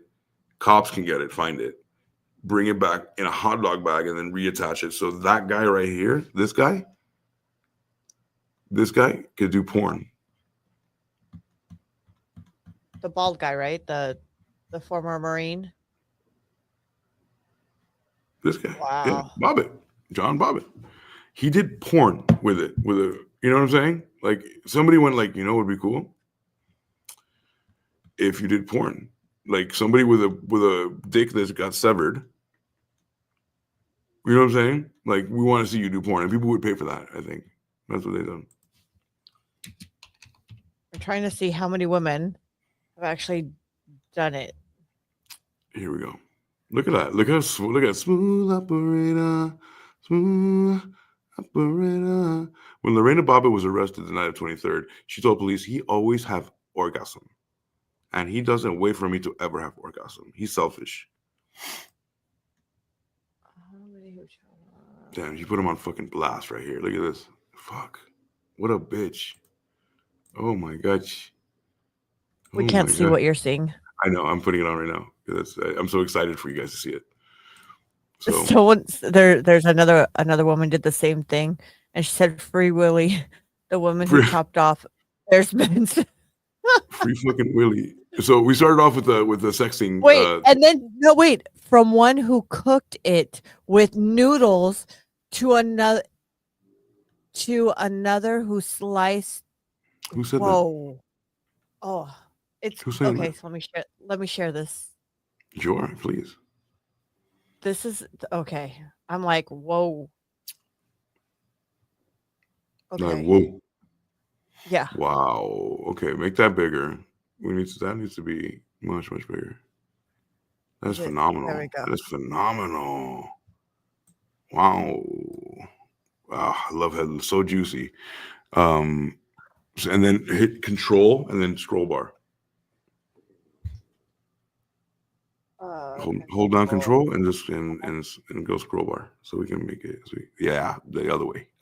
Yeah, girl. And now you can manipulated there. So go ahead, read that. Okay. Please Free do. Willy, the woman who chopped off their men's piece from one who cooked it with noodles and noodles to another who sliced tackle twice. I'm confused. What did okay. Tackle is like it's like a fishing thing too. I'm not sure if they're talking about fishing, like tackle, like bait and tackle, or well, let's see. Let's see. Oh, read it good. It's horrific act of brutality by a woman scorned. That's right. It is. Y'all don't know what you're like. That's the most extreme shit you can do. Like, we trust you to sleep around you, and you're gonna go and slice our most precious thing off. I will slice your tits off if you fucking do that to me like this. You'll wake up. Became the latest woman to slice off the husband's piece before frying it with soybeans oil. Oh, she wanted to eat it though. I don't know what's more. I don't mean to laugh, but no, you do. You do. Are you okay with this? Just like look at that crazy. Oh. They look like a cute couple. She looks like she used to be a man, but okay. Oh my God. Machado, 33, was arrested in the Brazilian city of Sao Paulo after allegedly murdering husband Andre and cutting off his manhood with a kitchen knife following an argument. Andre's sister, Adriana Santos, claimed Machado killed her brother in revenge from him cheating on her. But her lawyer, Carla Poliacarpo, has said that Andre threatened her and she killed him in self-defense. The couple, who have an 8-year-old son and a 5-year-old daughter, have been separated for 2 years, but still continue to see each other on and off. Hasta que, guess what? I finally did it. Poliacarpo said, quote, he did not accept the end of the relationship, and that is something that was not cool with him, so she couldn't be with anyone. Machado, who was charged with murder, joined a small band of women who have mutilated partners in an extreme act of revenge. From castration to porn star. Yeah, there you go. That's what we're looking for. See? Lorena Bobbitt. And this guy, look at when he did the porn, right? So the couple had been married for 4 years, but Lorena claimed that he was emotionally, sexually, and physically abused her. So that gave her a blank check to cut his dick off. Jesus. Yeah, claro. Look, and then he did first time on porn DVD includes, Frankenpenis. It's called Rarely Seen Ranked Frankenpenis. It looks so cheap and cheesy. Wait, that looks like the girl that just ate the. Doesn't that look like the girl that ate the? Doesn't that look like homegirl Pure? Oh my God! Time traveling. Time traveling. It was only 35 years ago, but okay. Look at that shirt. Look at the fucking tuxedo. Let me read the bottom there. John Wayne Bobbitt uncut, digitally remastered. Ever since his whole thing happened, all everybody wants to see is my penis. Now you can. John Wayne Bobbitt. Now you can. Oh my God. It's all everybody ever wants. Ooh, yeta. The sinner husbands. Oh, John Wayne Bobbitt went on to star in a series of porn films after going under the knife again to have a penis enlargement. Oh my God, he had a penis enlargement. I didn't even know that even. What do you mean? You don't even know? Well, come on, you knew it. I didn't know, but I didn't think he could probably do. I mean, it's already been cut off. You would think, right? But he's got balls, bro. He's got balls to fuck with his dick like that. Oh my God, look at this one, Victoria. My shit's reattached. You know how slow I would fuck? I would fuck so slow. I would be so afraid of leaving it inside a girl. Come on.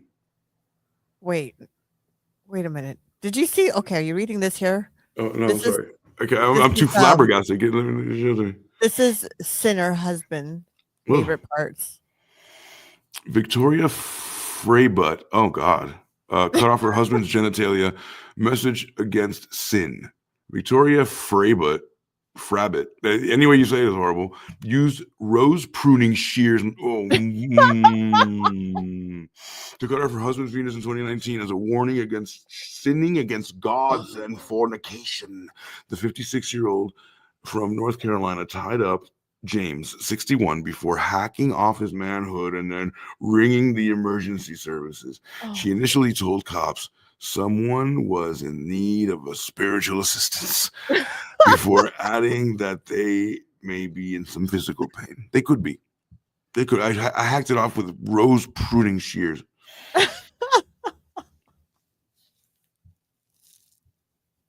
I can't. Like that is so that one you have to hold up, but whatever you want to cut, you have to go like this and like pull it, and then you have to get those are the ones that go like this, and the ones that are curved, so they go like the curved ones. Curved ones, exactly. They're pruning shears. Yeah. Oh my! That's why I fucking winced and grimaced when the fucking. Can you imagine if you didn't cut it the first time, you had to go back and cut it again? Oh no, it's like that. Oh yeah, it's gonna take it in pieces because it's almost like a toucan bill, like that, like a bird, like it's gonna fuck it. Yeah, you have to hack at it.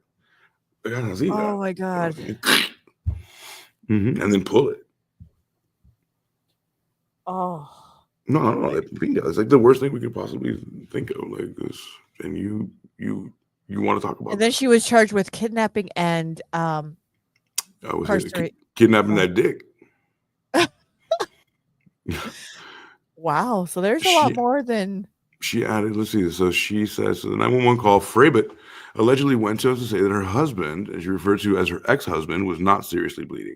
She added that she had cut off the husband's favorite part of himself, but was disappointed that there was not enough blood to make the sign of the cross or right sinner or anything like that. Major Jason Wank. No. No. Your name's not Jason Wank. What are you talking about? What's up with these last names? No, it's like, why is this story? It could be anywhere else. Why is the guy's dick Wank? Like, come on, man. This is a sick joke. She added that, come on, man. That's like, it's like calling somebody, I don't know. It's like perfect, right? We got a fucking Jason Dick, Jason Cock, Jason Wank of the local Caratet County Police Force said cops at the scene put the appendage on ice, again with the cops touching the dicks, on ice, took James to a nearby medical center for surgery. Victoria Frabbit was charged with kidnapping and malicious castration, because that's a thing now. Malicious castration. There's such a thing as not malicious, I would imagine. Oh, revenge porn. Oof, I don't know if I can do this. Oh my gosh. Oh God, look at him, look at him, look at him. You see that? Wow. You see how bloody he is? He's like, can you please call the cops? You cut my dick off. But she gave him water, so I mean, at least that's she gave him good. something. Yeah. Well, I'm sure, like, I don't want to read it, but I'm sure the revenge porn was, fucked her up. Hey, this was with garden shears, okay? The victim survived after ringing paramedics. Garden shears were also used here with Brenda Berrettini in 2017 when she sliced off her lover's manhood at the home in Cordoba, Argentina. The 40-year-old victim, identified as Sergio F., later testified that we started having sex and she told me that she was going to give me a surprise, that she had given something to me. I was gonna give you something, papi. Okay? Te voy a dar algo. Brenda, 26, had then covered his eyes with a velvet mask and said, he told me to guess where she would touch me with. Guess what I'm touching you with, basically, right? Well, there's a blindfold. Guess what this feels like? Oh my She then no. Check. Oh my God. No way. Hold up. Can you go back up? Go back up. Please. The 40-year-old victim identified as okay, covered his eyes with a velvet and then performed oral sex on him before cutting off 90% of his penis and a testicle, like this, like chewing at it, chewing at it. Like, you know what I'm saying? Like, she had to do what she did to make it whatever, to get it like good so she can fucking do it from the base, bro. Like, that was smart. She had to actually blow him. She had to blow him into a Look at the scissors. Oh God. Those are different. Those are these shears. Oh fuck me. Oh wait, there's 18 pictures. We can't do that. Of the cock? Let's see. The pain is too much. These are probably people who haven't seen yet. come and oh my god, get hacked off by that fucking meat cleaver. Oh my god, who's that? Okay. I love the fact that this chick was like, Oh. let me soak you, baby. And then somos argentinos, por favor, montate aquí, te voy a mamar la pija. And then pop, just fucking start carving at his ass. Te voy a mamar la pija, marica. Oh my gosh. Well, he violated my intimacy, my life, my career. It ruined everything. Sergio, who managed to get away and call paramedics, said, I felt like I was going to die. Trainee architect Brenda denied attempted suicide, but was jailed for 13 years after the attack. No shit. During the trial, she claimed that she treated her like a trophy, and that and shared explicit videos of her with his friend. Oh, okay. He violated my intimacy, okay? My life, my career. So yeah, was he in the wrong? Probably. Most likely. But does it justify that? Absolutely not. I don't know. Yes. I don't know. Not for me. Oh, I can't. Okay, let's keep going. Hey, we're almost done. When hold on. We're almost done. We have to go through this now. We're talking about dick. We have to do it all the way. Oh god. Castrated for affair. So Karuna, this person's name is Karuna Sasusan, found out her husband was having an affair, and she goes buck wild. Go give me some scrollage. There we go. It looks like Jakarta a little. 24 years old, and her husband was having an affair. She planned brutal revenge in 2018. She hacked off the penis of a 40-year-old Siripan with a 12-inch carving knife and hurled it out of the bedroom window at their home in Bangkok, Thailand. So again, are you kidding me right now? Bangkok? The officer's name was Wank. This one's called Bangkok. And they're cutting off dicks. Okay. Y'all see this, right? Okay. Okay. His penis was put on ice, but surgeons said it was not possible to reattach it. I think they got lazy. They were like, you know what? It's lunchtime. And I don't think that we have time to no, it's bad. Sorry. You're a girl now. They just decided it. They're like, sorry, we don't want to go to the That's him. That's me, baby. Yeah. He's sitting down. He has to be sitting down because it's over. Siripan's penis was hurled out of the bedroom window. Oh. Not like Lorena. Oh my god. Oh, you not that had her. Me cago en el recinga tu madre, maricona. Si me haces eso, te mato. Te mato. Te tiro por la ventana para abajo, maricona. Que tú veas. Antes que haga así, me sacas una. We get one good chop because I'm sleeping, but the second chop that I want my daddy get bollo. Oh, fucking, no way. Another gash. No way. I'm so like, it hurts. I have a pelvis pain. I was full of anger and could not relax. I was so angry inside, you know? I found out that it was secretly going with other women. This made me so angry. She also told the cops that she planned the attack. She's like, hello, cops, ring, ring. I'm going to cut this guy's dick off. She added, I aroused him in the morning. See, that's like the other girl. I aroused him in the morning while he was absent-minded. I took the fucking knife and I cut off his fucking penis. I threw it out the window. But I'm sorry, that knife looks like it's a little dull. Dull, yeah. Yeah, but she got it though. She chucked it out the window, so she definitely got a clean break. She look at the next one. Chopped off twice and eaten by dog. There's no way he's getting this one. Okay, fuck me. We're almost over. It's almost done, guys. I'm so sorry that it's weird when we don't have Sam. Look how weird it is. So. Oh my god, that's got to be the dog eating. We need an adult. We need an adult quick to rail us back because look at this. She's scrolling through fucking chopped off. This chick won't even say the word penis, and she's scrolling through chopped off dick videos online. So couple fought outside the hospital after a second attack. Jealous wife of Feng Lung sliced off her cheating husband's manhood twice. The 21-year-old from China was fuming after discovering a sexually explicit message Feng Lung sent to a lover using his wife's mobile. Wow, you gotta have fucking gandinga to be like, hey, let me borrow your phone and then send a fucking dick pic to your mistress on your girl's phone. You're an idiot. She grabbed a pair of scissors. Stormed into the bedroom and cut off his penis while he was sleeping. Boom. The dad of 5 was rushed to the hospital where doctors were able to save the appendage and sew it back on. So it's hit or miss. Some people will be like, nope. Other people will be like, we can do it. But Feng managed to sneak into the recovery room where she chopped off his penis a second time and threw it out the window. A shocked Lung chased his wife outside despite losing a lot of blood. Do you understand that he got the surgery and then she chopped it off again? Why would you go back? What do you mean? Oh, this is not. She went to the hospital. Oh, Jesus. That's how bad she wanted his cock off his body. I don't want you having it no more. It's not yours no more. It belongs to the streets. Oh, God. People belong to the streets, okay? The staff rushed out to see what was happening and found the patient with blood streaming down his legs, hitting the woman. A hospital spokesman said, quote, he was stopped and the woman was taken in for treatment, and then we discovered that she had chopped off his penis again.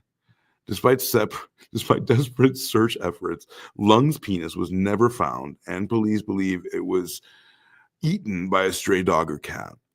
Lung's mistress, Zhang Huang, age 21, said that she would stick him even though they could not have children. She would stick by him, pardon me. She would stick by him even though they could not have children. He already has 5. I don't think he needs any more. And could you imagine doing the impossible and getting your dick reattached to you and then just quietly sleeping, and then the same bitch that kid is like, whop, lops it off again, and she throws it out the window, never to be seen again. Look, just the fact that it was a dull knife, dull scissors. Oh. I'm going to be sick. Oh, thank you everyone for joining us tonight. We're going to end it on that note. AC's stomach is probably now, hey, pop the cherries. Cherry. How do we get to this? We were talking about headlights, and suddenly we're talking like an hour of dicks getting chopped off. Where the fuck is Sam? We're talking about dicks. We need to do chopsticks part 2. I know, right? Chopsticks. Sam, we miss you. We miss you, Sam. We can't wait for you to come back and bring us back to reality. And I'm scared about the future. So, thank you everyone for coming. The live streams are honestly my favorite thing. We're gonna bring back the Mondays or Tuesdays. We're gonna have 2 video to watch and a live stream. So we need some more participation. So guys, reach out to us. Let us know if you want to do some kind of a story. If not, we're just gonna keep going by our gut, and stay tuned for some really cool interviews. Right, we're gonna have some interviews almost hooking up. we do, yes. Okay, we cool. do. So So stay thank tuned for you, that. everyone. None of that will be a spoiler. We don't know where Rose went for those 2 weeks. It doesn't matter. What matters is that she's back and she has stories, but she won't tell them. But if you're in Vegas and you want to meet us, we will be out in Vegas, and we'll be partying it up for a couple days. So I won't be asking her what she's been doing anymore. It's none of my business. It's no one's business. yes. Well, we have to keep private things, We don't even have small talks. Like, how was your trip? What trip? Okay. Okay, cool. Got it. Nice weather we're having here. But it was great. We love you all. Yeah. Brought to you by the CIA. Have a great night. Have a great weekend. Don't fuck up. Don't chop nobody's dick off. Please don't do that. And cover up, bro. Put some tidy whities on so I can, you can feel it. When she pulls them down, you can actually feel your shit come on and be like, whoa, And don't let them do that. Don't let them pull it, because then they can, they can quickly, you know what I mean? If you see them pull it, you're like, and it's way too much, you're like, oh, this is no longer a sexual thing. Snip. Well, that concludes our night. Thank you, everyone. We will see you guys next week, and same time, same place. Love y'all. Peace.